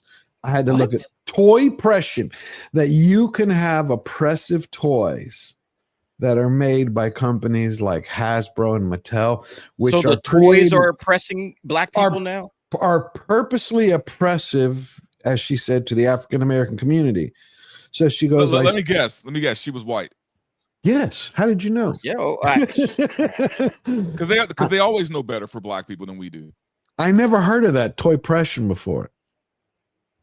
First time in my life. Wow. Toy-pression. White liberal. Yeah. It's crazy. They're the worst, man.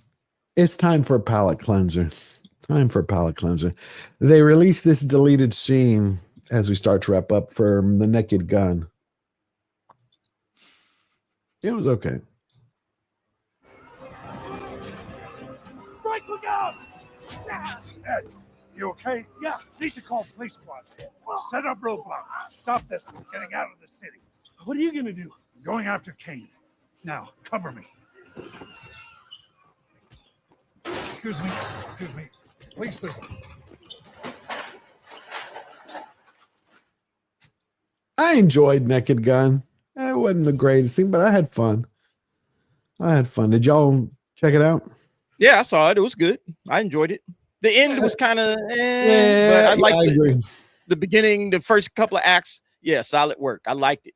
Hope they do another one. Fine. My problem is just that I feel like it lost steam. It should have been a streaming movie, to be honest with you. Yeah. Like, I don't know if this was a movie where you needed to go out to the theater to watch it necessarily. But also, it's just really hard to nail, and they did a good job, but it's hard to nail that style of comedy anymore. You know what I mean?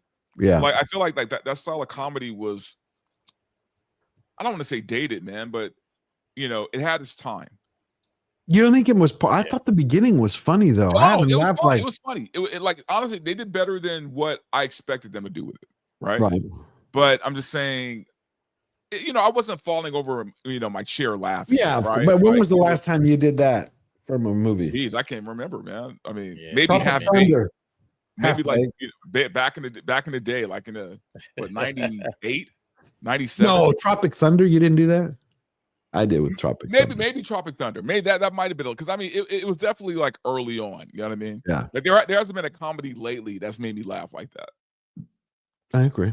There haven't been a lot, but I've been laughing at the reactions to Sydney Sweeney's Jimmy Choo commercial.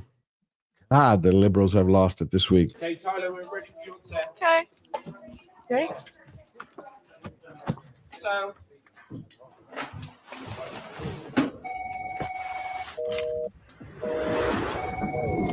Tell him Scarlett's busy. She was a gift, man.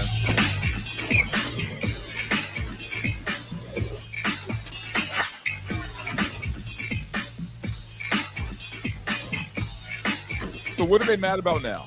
Yeah, what's wrong with the commercial? What are Angry they at saying? the ballet. They if you go read the comments and the articles that are starting to come out, they're mad that at the ballet that she does. She's not she does not have the ballet's body. She is distorting what it is to be a ballerina. They're body shaming her, is what you're saying. Yes, basically. And they're angry at the fact that she's playing Christy. You heard of the film she's doing, Christy, where she gained 30 pounds in muscle?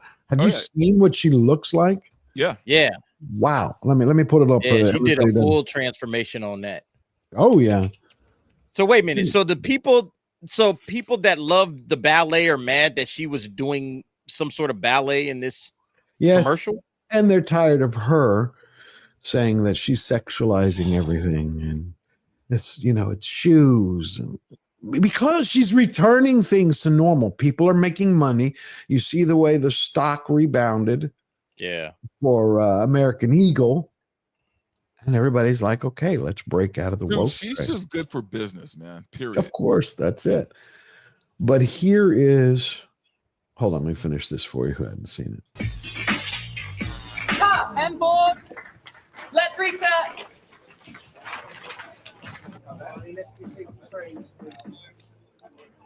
Did we get it? Also, they don't like her because the other complaint was she shared her politics. She's a Republican because she was quiet. She really hasn't, though. When she said 2 weeks ago that she voted Republican, or is it 4 weeks ago she voted Republican? Okay, sure, but she doesn't ever talk about politics. I know. I know. Like they don't talk politics on the left. Come on. They just hate her because she's sexy, she's hot, she's a blonde white chick that leans into the sexuality. That's all it is. And she doesn't have a dick. Yeah, that part. That's all it is, man. These chicks are jealous, and they're just trying to bring her down. And look, I'm so happy that she's having her success because it's normalizing what we all grew up with, just hot, sexy women being hot and sexy. I think we need to normalize that. Yeah, that's crazy, man. Yeah, she gained 30 pounds in muscle. That's 30 crazy. pounds. She's an actress. That's wild. Yeah. She's an actress. She's acting. She's doing what she's supposed to do as an actress, changing up her body type just to jump into a certain role. I love it, man. This is awesome. That's what they are supposed to do. And you can see just the difference here too. Dude, look, if I had a business, I would be chomping at the bit for her to like. Hell yeah. Oh God, yeah. Hell yeah. Like I need more Sydney Sweeney in my life, not less. I mean, let me remind you, her bathwater soap sold out in a minute. Like that. In a minute flat. I know, we were trying to buy it, remember? Yeah. Like, I was there before 9 o'clock. And as soon as it hit, it was already sold out. Gone. I already told. I knew that was gonna happen. Here she's asked the same question that DA was just asking. Sydney, you generate so much attention and opinion across a wide spectrum. What do you make of that? Like, why do you think it is that people get so weird about you? By the way, those tits are ridiculous. Anyway, those tits are insane. Yes, they are. You see Ben Foster, he's like trying to fight. Don't look down. Don't look down. Yeah, no, dude, he's fighting for his life right now. Eye contact. He's like, don't look down. At the Don't camera. look down. Don't look at the camera. Look, don't stand up either. I don't know. That's her answer. She's like, I don't know why people fuck with me. know. I don't. She's the least weird person. One of the least weird people I know. Does her job. One of the most professional. One of the most talented. Understands the game. But the truth is she comes with an open heart and prepped. And she works harder than most actors I've ever worked with. Yeah, I can vouch for that. Damn. Turns up. I mean, these sound like she is the hardest working actress I've ever seen. Look at that, man. Getting praised by her co-workers. Come on, man. Ben Foster, and he's not an easy actor to please. You ever listen to some of his interviews from 310 to Yuma? Oh, yeah. Yeah. He's a great actor, man. He is, but it's odd that he doesn't do a lot of work. I don't know if that's by choice or he got frozen out, but he just comes up every so often. You'll just see him. Yeah, and there's certain actors from that time period, man, that were so good that just for some reason didn't get a lot of work after that. I don't get it. But Ben Foster was always kind of like a standout to me. Yeah. He was in didn't he do what was the film that he did before that? Like Alpha Dog, right? Like that Alpha was a Dog, great yes. movie, man. That was a good movie. Alpha Dog. Wow. That takes me back. Alpha Dog. And here was what I promised to show you. This was the comedian, Graham Lineham, how he showed up to court the other day before his court proceedings started. I think, again, this guy has guts. This is how he showed up. That's wild. Damn. You have Good for him. Today's appearance. This guy's Oh, you got another one on the other side. Yeah. There you go.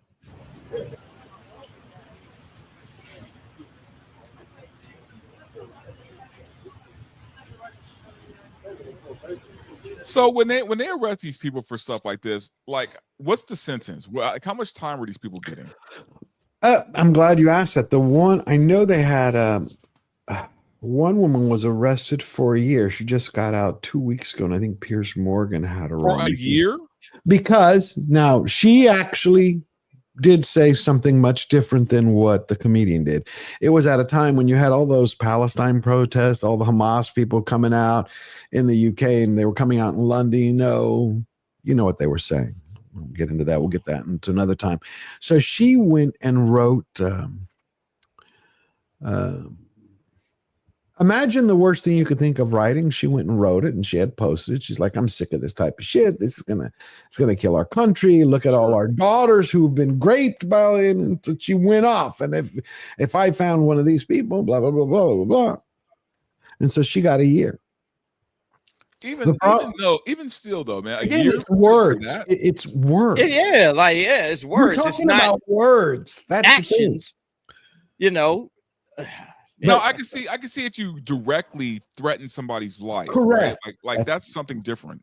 Correct. Here's the problem. Another woman who used to be part of Al-Qaeda, who was waving flags and doing all that and actually calling for the harm of others in Britain, right? She went in for a day and got out 48 hours later. You see how it's weighted? One person goes in and speaks up against them, they go in for a year. Another person, okay, we made a boo-boo. It's very odd the way everything is being structured.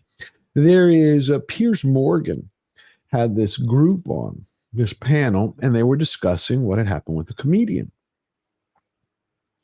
Let me show you how someone reacted. Where did you go? Oh my God, I almost forgot. Do you know that Chris Gore's favorite film series is coming out in 3 weeks for free? Couldn't believe it. Chris, if you're listening, I know how much you love Twilight. Well, it's going to be back in the theaters. I couldn't. It's even going to be free on YouTube, I believe. No, I know. I'm messing with you, Chris. I don't know about Chris, but I know Steph from Minority Home is definitely fired up about it. No, she does not like that. She does. Come on, no way. She Yes, Steph likes Twilight, man. No, not possible. Not possible. You're messing with me. Wow. Okay, I want to go over these last two things and then we'll get out of here. We talked last week for about a second about the game Take Us North. Y'all both have seen it. The game by Anima Interactive, which is illegals coming to America. I sent this morning to Dante. He's like, is this real? Now, the same company, Anima Interactive, before they made the game Take Us North, they also have one called Crossing the Line. And here you go. It's very hard to imagine that this crap exists. It's just sometimes the universe is fun. Sometimes it's just freaky. Here we go. This is Crossing the Line. Let me read it to you, what it's about. Weave through traffic in this narrative driving experience. Your teenage sister shows up at your college dorm in a panic. She needs help.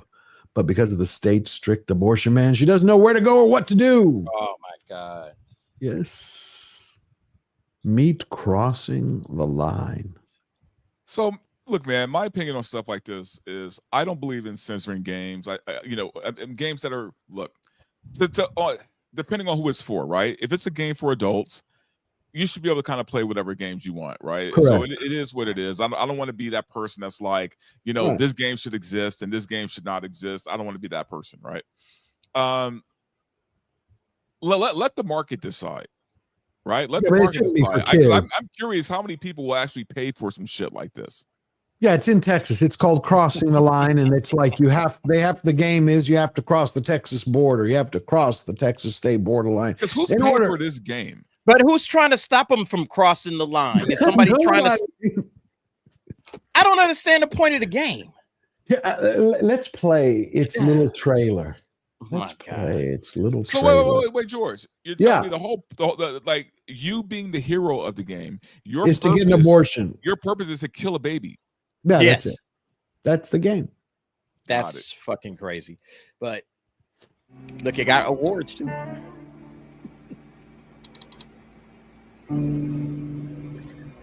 See, the car is a hunk of junk, so it's like, will the car make it? Will it not Okay, make but it? what are the obstacles? What are you fighting? I have against? no Like, idea. I'm not playing this.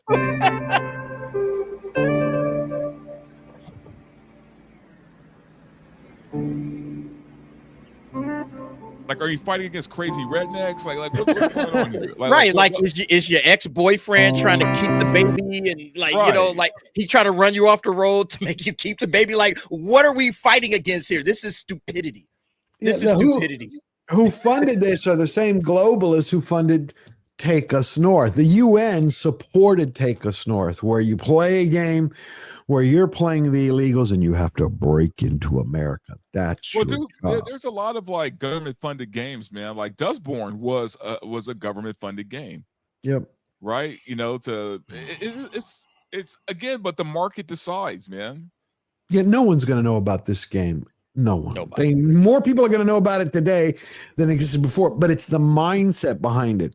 It was Master of TDS and Writing Raven who broke the story, and I found it in that Park Place. And so I went to watch their video, right? And you listen to the woman who was in charge of this game for Anima Interactive, and she's talking with such, I don't even know what to call it. It's not zeal. It's not passion. This righteous, almost anger where she's like, look, we're saving the world one abortion at a time, one illegal at a time. Like, those aren't her exact words. I'm paraphrasing. This is what she was portraying. She's like, she was so proud to release Take Us North, but she's like, before Take Us North, we actually have Crossing the Line. And when I first heard it, I'm like, what the hell is this game? Yes, you want to make a game where girls have to run to get an abortion with their kin. Again, I won't, Yeah. I won't say a game should exist or not exist. That's not for me to say. I can't imagine anybody playing this shit. No. It's very hard, but you were talking about woke comedians. They pretty much sound exactly like the video game. Pretty much exactly like the video game. You know what's crazy, man? Because I do know a lot of woke people, and I can't even see them playing this shit. I can't either. Yeah. No. Fuck. No way. No way. It's just like, look at how many y'all heard about how Trump had authorized the bombing of that Trinidad Aragua boat that was carrying narcotics. Yeah. The one they showed the video of everywhere. Yeah. Mia Farrow came out almost like a bat crap crazy. He's an evil murderer. He's like, he's an evil murderer. I'm like, they're drug cartel. Oh no, Mia Farrow is insane, dude. Like she is look, I'm not saying what Woody Allen did was right. I don't did he do anything? Well, you really? know, She denies it. I mean, that was their adopted daughter, so that makes it very weird and fucked up. But I understand that the need to get away from Mia Farrow, though. like maybe he should have chose a different woman. Wow. But who am I to say? Because him and that girl are still together to they're still together to this day. Yeah. They've been together for 40 years, man. So who am I to say? I hear you. It's but it's the insanity and the way they do it, whether it's the Rosie O'Donnell or Mia Farrow, or here it is. That's what I wanted to show you. You remember, where is it? Remember Maxine Waters when she was like, wherever you find MAGA, don't let them rest. If it's in a restaurant or a gas station. Yeah. Remember that? Yeah. Well, that keeps getting carried on.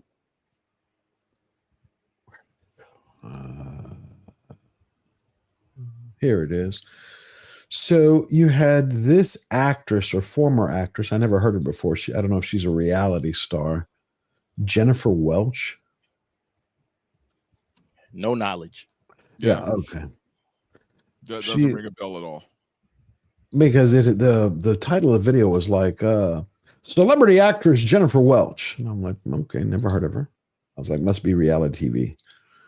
Celebrity might be a loose word, man. Yeah, it's a little freaky. I've had it with white people that triple trumped. Yeah. That have the nerve and the audacity to walk into a Mexican restaurant, a Chinese, it is. Yeah, I remember this. Indian restaurant, go to perhaps their gay hairdresser. I don't think you should be able to enjoy anything but Cracker Barrel. And if you want to triple Trump and you want to browbeat DEI and you want to browbeat gay people and you want to browbeat black people as you've been doing for. I'm sorry. Have you met anybody anywhere who's doing all this browbeating? Nope. I still have yet to meet someone who's doing that. Just anyway, so she goes on this whole rant, it's the same thing, let him eat Cracker Barrel and yada, yada, yada, yada, yada. Except for ever since she did that, you have now had 2 incidents a week because, people follow others, right? People walking into restaurants or being in a restaurant, seeing somebody with a MAGA hat on, or hearing them, God forbid, talking to their spouse, talking to their mother, talking to their friend about Trump, and they wig out. Here it is. It's happening more and more, like they have no shame at all. This guy's with his wife, by the way. I'm a proud American too. That doesn't mean you have to be proud of the Cheeto that's in charge right now. The Cheeto? Of the Cheeto that's in charge. Seriously, you get off. You get off. You think what's happening right now is making America great? Are you serious? You're serious? You're proud to be with your husband? You're proud of this? You're proud of the man that you married? You're proud of this? You get off. I'm so serious. Get off. Why is the wife just standing there? What the fuck? Now it's time to get up. Nah, you ain't gonna keep assaulting me, and I'm just gonna sit back and do nothing. Yeah. But why is the wife not getting up? Like the wife should absolutely be getting up. But yeah, that's wild. What the fuck is going on out there? I know. I've been saving. And she just rolls up on some random dude. Just he don't know him. She don't know nothing about him. She doesn't like. This is the privilege sometimes that these liberals think they have, because they think that they're allowed to just do whatever it is that they want to do at any point in time. And it's like, you don't know who that person is or what they're about. You don't know what you're walking into. You might be walking into a hornet's nest that's going to destroy your whole life. And I'm glad it went viral, because other people need to see this type of shit. Like, you just don't roll up on people and decide that you're going to snatch their hat off. The fuck is going on out here, man? And what's funny is, if she would have got hurt, she would have claimed to be the victim. Of course she would. Oh, absolutely. It's like this one almost starts to do that for a second. This is another restaurant.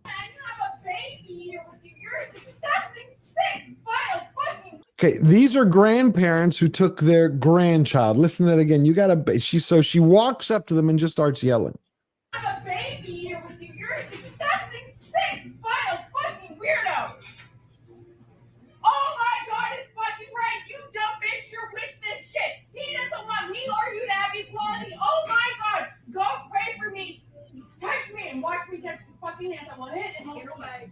Again, liberal white woman. You're not welcome here. You don't want these people here. You're not welcome. You want me to make you be okay and comfortable in this one? Who the hell are you? But also, why is the wait staff not doing anything? Yeah, that part too, man.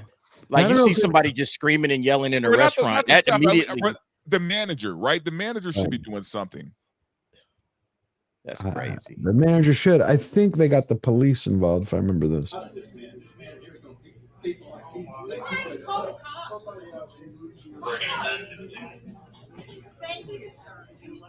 Here we go.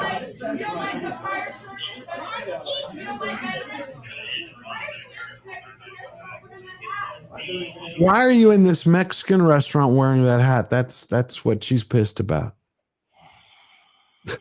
Again, a liberal white woman. Right.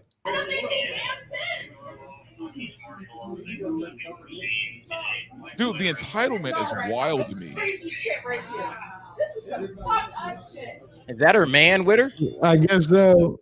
Bruh. Yeah, I know. But the point is that when you Dude, I'm telling you, they get with these soy boys, man, and all they can do is watch, because they have no balls. They don't. I mean, imagine, what would you do? You're out and someone came up to you like, any woman I'm with wouldn't do some shit like that. not your woman. I'm talking about they come up to you and do that shit. Oh, Not I mean, at your that woman. point, I'm- man, it's they got like 3 seconds to get the fuck out of my face. Dude. Yeah, they got that 3 ain't gonna seconds. last long, man. But The yeah, first you- thing I would ask for is, where's your man? Let me talk to him. Yeah, because I'm not going to talk to you, because you're an insane woman. So I don't want to talk to you. Where's your man? And if you don't have a man, and if I'm sitting with my woman's probably going to react to that. Right after I say that, she's going to be like, I got it. And then she going to handle it from there. All right. Right. I agree. She going to take care of it, and I'm going to go back and eat lunch. Yeah, it's Wild crazy how these people have flipped out. But I think a lot of it has to do with this. We've hit a point where there is absolutely no shame, no guilt. Well, and they dude, feel and also, justified. George, entitlement. They feel entitled to do But this. where are they I'm getting that allowed to from? be Who a is bitch giving them that? George, they have 5 years of this. They have 5 years of being pumped up by Biden's administration, man. 5 Like years you of just this. said about Maxine Waters, if you see him out in public, push back on him, talk shit to him. You know, like they had that playing on the news. And so they feel like, oh, okay, I can't wait for my opportunity. If I see a red hat, I'm going to walk up and say something. Yeah.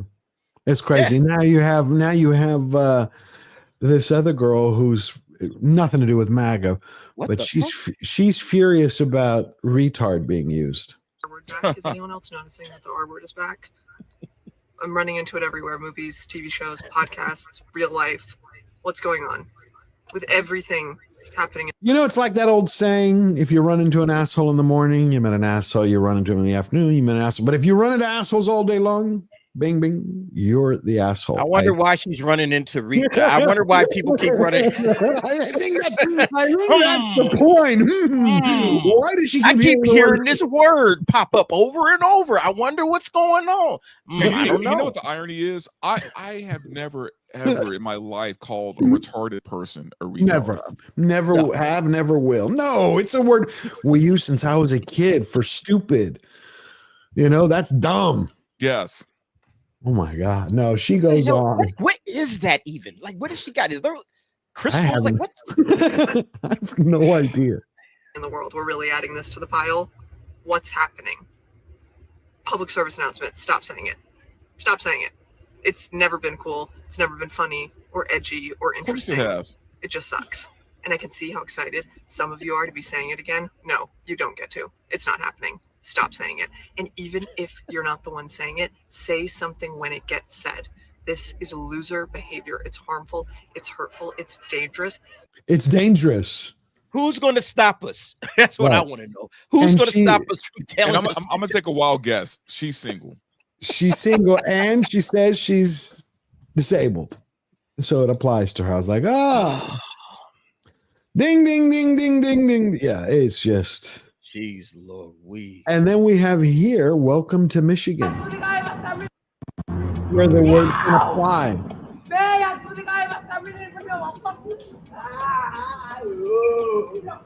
These people got to be on drugs. Oh yeah, this is crackhead behavior.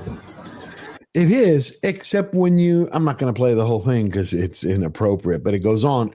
The person who filmed it, right, who goes throughout the city. This is not one person, one group in one spot. It's people everywhere. It's like another person had filmed the homeless in LA. Oh yeah. Yeah. I haven't been to LA 5 years. Oh, dude, Skid Row is it's going beyond Skid Row. It's just spread. Yeah, I don't even mess around downtown any longer. I stay away from it, man. Yeah, I used to be downtown all the time. No longer.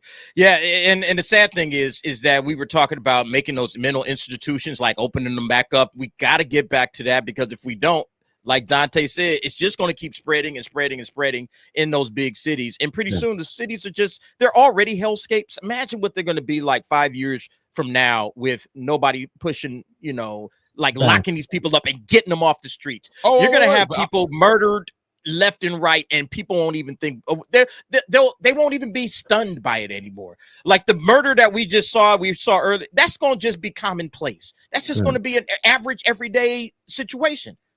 If we don't stop this shit now. But here's the thing. Here's what's funny. It's not going to be like that right away, because what's going to happen is, LA, we're getting the Olympics this or whenever the next Olympics is. 28. So what Gavin Newsom is doing is Newsom is trying to clean up the streets so that we look good when the Olympics comes, right? So he's clearing all the homeless out. But as soon as the Olympics is over, they're all just going to come right back. Yeah. Is it 27 or 28? 28, I think it's 28. It's usually on even years. So I think, 28. 26 is the World Cup.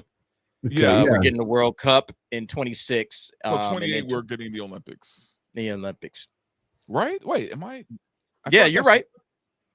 Because it's in Trump's last year, right? And they were pissed. Wait, so when was the Paris Olympics? Just last summer. Last year. Remember that was last year, 24. We with played the DJ, with the weird ass DJ doing all of that. Yeah. That was okay. So yeah. It's gonna be 28. It's in 2028. The kangaroo hopper, the ray gun. Oh God, yeah. Remember ray gun? Ray gun, yeah, man. Wow. What the hell was that? Oh my God. I tried to forget about that. You're right though. But Dante already memory holded. He was like, wait a minute. Like, no, damn it. Yeah, now we brought it back in. Yeah, that was all flooding back. I'm like, oh, that's right. And then you had that trans boxer who was beating the shit out of women. Oh my God. He, of course, now he's kicked out after he's already brain damaged 2 women. It's ridiculous. It's insane, the stuff that goes we'll have on. more in store for 28. Just get ready. 28, yeah. It's just going to be even worse. Couple more than we're. Oh my God, the Olympics in LA, man. If you thought the Paris Olympics was woke. Yeah, that's what I'm saying. Crazy here. Oh, it is. So wait a minute. Is it, Fletcher says it's, wait a minute, is it 26, the Olympics and World 26 Cup? is the World Cup. World Cup. Okay. World Cup. So that's the World Cup. So we'll have the World Cup in the United States, all over the US next year. That's big. And then 2028 will be the Summer Olympics in LA. Okay. Because also next year is the 250th anniversary, because Trump's going to do that all across the whole country of the US. That's 27, I thought. No, it's 20. Oh, is it 26? Oh, That's you're right. sweet. You're right. Yeah. I'm sorry, 26. Yeah, I'm yeah, thinking it's of sweet. I'm thinking of Star Yeah. Wars. Star Wars is 27. Talk about Star Wars. Vader's lightsaber just sold Oh, I saw that, man. this morning. 3.5 million. I'm like, come on, I needed some more super chats. I wanted that. 3.5 million. Are you kidding me? That's crazy. No, I got it here. 3.5 million. I was like, wow. Dude, you could get an exact replica for like a couple He's of like, $100. No, it was the one that was used by the actor who played him, not David Prowse. David Prowse, yeah. It Yeah. was Prowse. And I Wow. think it was signed by both him and Jones. Wow. I think it was Empire. I think it was Empire. I think it was from Empire. 3.5. Okay. It was like, wow. That's great. Yeah. I was looking at that auction for days to see if anything was cheap, but everything that was like $1 or $5 or $10, a few hours later was, 10,000. Yeah, here it is. Hold on, I'll just pop it up real quick because it's got some more items. It was pretty interesting, all the stuff that they sold. The Empire Strikes Back. The dueling lightsaber, screen match primarily dueling lightsaber that was used in the films Empire Strikes Back and Return of the Jedi. 3.6 million. Dang. Yeah, when it hit. I mean, it's cool to have it, but geez. I know, but 3.6. Yeah, it was Prowse and stunt double Bob Anderson. That's it. So strong. The honest gun stunt doing light. And then Anakin's went for 126,000. Wow. Thought I'd go for more. They also said they had Indiana Jones's bullwhip and belt that Harrison Ford used. The pair went for 475,000. That's still a lot of money. That's a lot of money, man. Of course it is. Who's buying it though? That's what's. And then Patrick Stewart's Star Trek: The Next Generation character went. His flute. I remember that episode, the Ruskin flute, $400,000. Wow. Rick Dalton's flamethrower and backpack from Once Upon a Time in Hollywood sold for $346,000. Wow. Unbelievable. I mean, 3.6 million. I mean, how much did it cost to make The Empire Strikes Back? Yeah. You know what I mean? Yeah. Yeah. $346,000. Wow. Look at this. Back in 2022, it says Prop Store sold a screen-matched model miniature X-Wing fighter that's 22 inches long and was created for George Lucas's original Star Wars film for $2.3 million. That's crazy money there. It's got to be some Hollywood actor, Silicon Valley, probably fucking CEO of Roblox. He's Yeah, like, thank you for exactly. playing. Thank you for playing. Bastard. He has all that pervert money now. So, well, since he's turning a kid site into a dating site, does that make sense to any of y'all? Nope. No, of course not, man. Like, why would you even want to mix the two of those together? It's society, man. I swear, society is just going down a damn shitter. If you got to have a roadblock, you want to have a dating site mixed in with a game that kids love, like you're just setting yourself up. Yeah. Why would you do that? That's just insane to me, man. It is. Here it is. That's one I want to show you, and then we're going to get out of here. I'll read the super chats. This individual is off their meds, I think. Hey y'all, it's me again. I can't get a passport right now. And little fun fact for you, in case you didn't know either. For people with gender markers that do not match their appearance, or the gender marker X that are trying to go through United States borders right now, they're being stopped and they're being detained. Hey, can you guys do me a favor and research this funny little thing called V-coding? Y'all, I don't know what I'm gonna do. And I gotta go to work like nothing's happening right now. Does that look like Chucky in a weird way, like an axe murderer kind of look? She looks like, or he looks like. I don't know what it is. I don't even know what that is. That's somebody that's gonna do some dumb shit and end up hurting somebody. That's somebody that needs medical attention. That's somebody that needs to be locked up somewhere, dealing with all of their issues away from regular people in society. That's what that is. Yeah. Okay. That's what that is. That's scary. That's scary. That person's roaming free anywhere they want to go in the country. They can't get a passport. Other countries are like, thank God. Woo! Yeah, please keep them over there. Don't let that person get out of your country. We need to lock that person somewhere safe, away from regular, normal people, where we can all just, okay, whoo, somebody's taking care of nutcases like that, because that shit's scary. Thank you, Sandra. Thank you. It's 30.5 million was for Empire Strikes Back. All right, Fletcher, let's bring up the super chats and we will get out of here. Superior Nav for $5 Canadian. Screw the UK. They did it to themselves. They always had too much pride to do anything, and this is where it's led them. I hear what you're saying, but I feel the generation, each generation, I mean, think about all the people who didn't know this was coming, who didn't see it, plus the ones who did see it, who've been trying to fight it, who are trying to convince everyone else. Yeah. It's the unintended consequences of your vote. A lot of people don't think 3 or 4 or 5 steps ahead. Hey, if I vote for this, what is this going to mean? How can other groups try to exploit the very laws that I'm putting into place? They don't think of the unintended consequences. They think, oh, I'm just doing something very nice for, whatever. We're just allowing some immigrants to come into the nation and everything's going to be fine. They'll listen to us. They'll follow our laws. Yeah, okay. Yeah, and this is what happens, okay? Because you guys allowed the Pandora's box to get opened up, and now your little girls have to defend themselves with axes and knives because you can't. Right. It's the same way when it's like for me to say, look at all the people of California and they allowed Gavin Newsom and the legislature in Sacramento. I wouldn't say that. Do you want them to go down the tube? Look, we have good friends. Dante, Derek, I have cousins over there and friends. They're not at fault for that. They've been fighting. They voted the right way. That's why I feel bad, and I want to do everything we can to help out the UK. Thank you, Superior Nav, for that. I appreciate the support. John Maynard for $5. Disney has pissed away all the financial success from this last year. I agree 100%, and I don't think that Doomsday is going to change it. I think Doomsday will just be, no matter what Kevin Feige believes, Bob Iger, I think Doomsday is going to be the final goodbye. They could have Secret Wars after. I don't think it's going to succeed, especially the budget's looking now. What? Isn't it blowing up to $450 million? Those are some of the reports. I don't know what the exact budget is, but I mean, you start thinking Robert Downey Jr.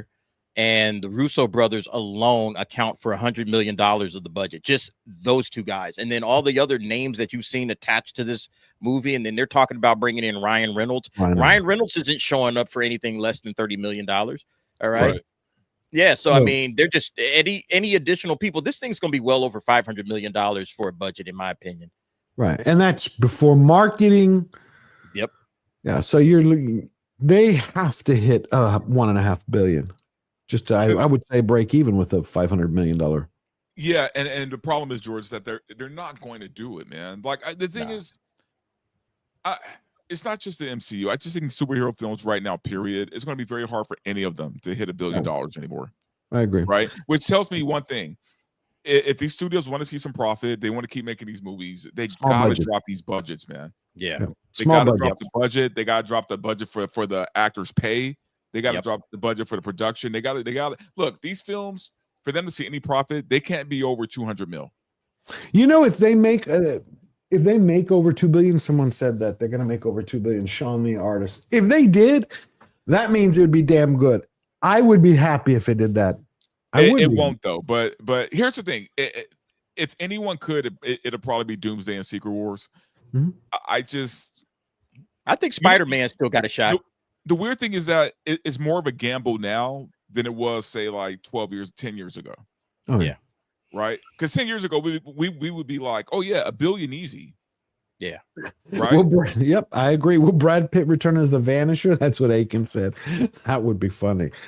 But think about it. You're going to have Chris Hemsworth. You think he's going to show up? And Chris Evans, are they going to show up for chump change? No. Nah. I can't see it. I mean, if you just took the main cast, We already know how much Downey's getting because they've talked about it. We got the Russos. DA just mentioned it. Forget production, but you got Chris Hemsworth, Chris Evans, Ryan Pedro Reynolds. Pascal. Pedro, let's say we get him for 10 million. Ryan Reynolds. 20, 30. Right. I mean, dude, that's crazy. That's crazy. That's Chris just the Evans? actors. That's just the actor's paycheck. Right. You think Chris Evans is going to take less than Pedro? No. Hell no. Or No, Chris Evans? all of these guys are going to get paid through the nose, and then that's before you start talking about reshoots, all the the special effects and everything that they're going to have to put together with it. You already mentioned the marketing. I mean, they are going to spend somewhere in the neighborhood of $700 million overall before they see a penny. And then remember, Robert Downey Jr., he has a special clause where he's going to get a cut of the profits. top. Yeah, off the top. Off the top, yeah. So he's going to get money from that, and it's like, so what's Disney going to be left with? Man, I'm telling you, they're going to lose so much money on this. It's not even going to be funny. I mean, I could see if it somehow revives the entire industry, like one massive investment, but you have to have something that builds up that spark, that gets everybody excited. I just don't see. What are you going to? Spider-Man leads up to. Okay, cool. What's after that? They built the original Avengers to get to that $2 billion. They built that up for a decade. 10 years. Yeah. What do we have? They haven't built anything up. We're going Doomsday. from Thunderbolts to Fantastic Four to Spider-Man to. And this is going to be the first time we've even seen Dr. Doom. Dr. Doom should have been the villain all along. And they completely got rid of Kang. All right. Kang's out. Dr. Doom's in. Nobody knows why. Like, what, if you're just following in the MCU, the storyline, it doesn't make any sense. And so people are like, I can wait for Disney Plus. I'll watch it on Disney Plus. Like, that's what people are going to say. Why would you want to throw money into the theaters to watch this? I wouldn't. I wouldn't either. I wouldn't. I do think that DC has a chance, though, to pick up a lot if they put out some good stuff. Has a chance. I don't know, man. Has a chance, but interesting. Scotty, member for 2 months. Superman sucks. Okay. I don't like Peacemaker myself. I don't. I enjoyed kind of season 1. I did. I do have not liked season 2 at all. And I didn't like John Cena. That tells you how much I kind of enjoyed season 1. But I just read today, I don't know if this is true, that David Ayers is, I don't know if Gary from Neurotic stated it, and then I followed it up somewhere else. Is it true? Do y'all know if David Ayers' Suicide Squad is actually part of DC's canon today? Well, no. They're saying that, yeah, there's a connection point to it because in this last episode of Peacemaker, they Joel Kinnaman's character mentions the Enchantress, which is from the first Suicide Squad. So that is correct. So it is. So again, this is what's confusing. So actually then their Joker should be around. Yep. Amanda Waller, because he's making the Amanda Waller series, which again is like what Amazon wants to do with the James Bond universe. Who the hell wants to watch an Amanda Waller series? I enjoy the actress. I enjoy the character as a back character, coming in and out, tough as nails. But how do you take Peacemaker and go, okay, he's now part of the new DC universe. We're taking Amanda Waller. She's part of the DC universe. The Enchantress is part of it, but not Batman. Or Henry Cavill. Yeah. It's like they're picking and choosing. Yeah. How does that make sense, though, to your average viewer who doesn't pay attention to any of this but goes, wait. Didn't I see you before? Well, that's the other thing I don't like about what's happening with Gunn's universe, man, is that it's not consistent. Either reboot it or not. Yeah, either make it new or just continue on the DCEU. Like, I don't understand the mixing of it. Because he kept half of Zack Snyder's DCU. It's like, really? He just kept his characters that he liked. He kept the characters from the Suicide Squad and Peacemaker instead of just getting rid of everything and rebooting it all. It's crazy. It is crazy. Rick Flag Jr. returns to the DC. Yeah, I know. I saw it. And honestly, the weird thing about it for me, man, is like there was a way he could have had both. He could have had his cake and eat it too, where he could have, with Peacemaker, you got this split dimension thing where, he could have walked from the Snyderverse into the new Gunverse, right? With those characters, kept all the same characters, but now they're in the DCU instead of the DCEU. There was an easy way to do this, man. Yeah, good. It is. And he screwed it up. He screwed it up. That he did. Eric K for $5. UK just arrested an old vet in a wheelchair. I know. I saw that video, brother. They picked him out of it and carried him out. If you have that video, send it to me real quick before we go. I knew I had it, but I couldn't find it in my list. The other week, a 58-year-old man was sentenced to 30 months. Again, horrible. They arrested a guy in his home who was 84 years old 3 months ago. What did they say he did? What did he do? He didn't like there was a parade going by, a trans parade. And he came out and he said, men are men, women are women. 84-year-old dude. That's it. He got reported by somebody. Somebody reported him, and they said disturbing the peace. And da, da, da, da. Thank you for that, Eric K. Thank you. I appreciate it. And we got another Eric from Eric K for $5. Dante was her adopted daughter, not his. Ava Gardner said of Mia Farrow when Frank Sinatra married her. I always knew Frank would end up with I said adopted daughter. I didn't say his daughter because I don't think she's Asian. Obviously, it's not his real daughter. Yeah. Here it is, the UK vet video. Thank you, Fletcher. By the way, it doesn't make it any less weird. No, that it was his adopted daughter, but yeah, it's a little. let's put that out there. Hold on, especially when he had her when she was a kid. You know, I agree. That is kind of freaky. That's just there's no way around it. Isn't Hollywood has its own that much better. No. There we go. Here it is. This is the man who was arrested this week.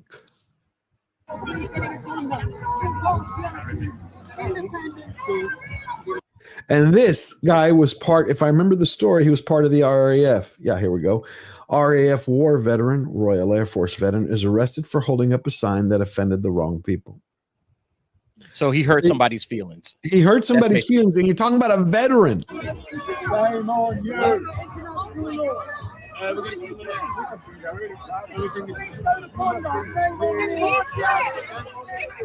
They don't even allow him to take him in the wheelchair. Think of the humiliation. You can see his medals that he's wearing. Yeah, that's crazy, man.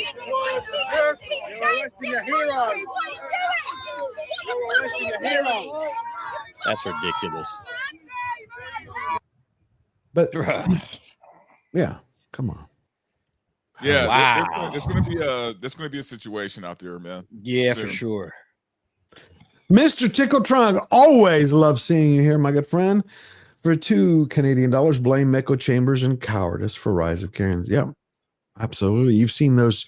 I mean, when they started putting primal scream retreats together for $5,000 a weekend, you got all these Karens paying that money to just scream. You're like, okay, this is a hint of the direction we're going in. When they first started coming out and bitching, we had to just stomp it down. Yeah, UK is a powder keg techniques. Thank you for that, Mr. Tickle Trunk.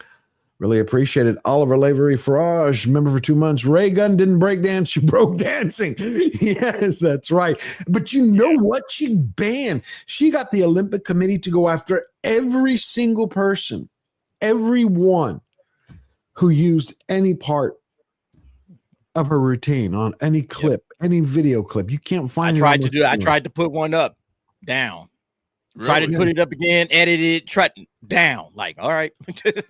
I tried it and I stopped. Sydney Watson did a video on that, and she explained. So she had to kind of like imitate her singing. It's kind of wait. But I thought she was proud of her dancing. No, apparently not.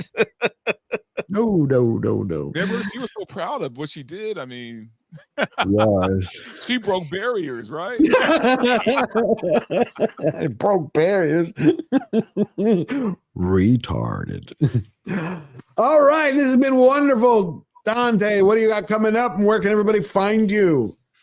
Yeah, guys, follow me on Verbal Riot, YouTube, Rumble, and X. I should have my Alien Earth video. Should be out by tomorrow, I believe. But you always catch me on Film Thread Versus tomorrow. As well as with George on Wednesdays, and my show VRL Thursday 6 p.m. I wasn't able to do it this Thursday, but should be happening this Thursday. So all right, I love that. Yes, we will be back this Wednesday. I've set everything down. I'm hopefully going to have a FAFO episode this Tuesday. I'm waiting to hear back from two of my guests. Derek, thank you for coming. Please tell everybody where they can find you, what you got coming up next. Yeah, Derek Anderson, the DA. You can catch me tonight on the DA's office. Going to be chopping it up, talking about all these wonderful topics in entertainment.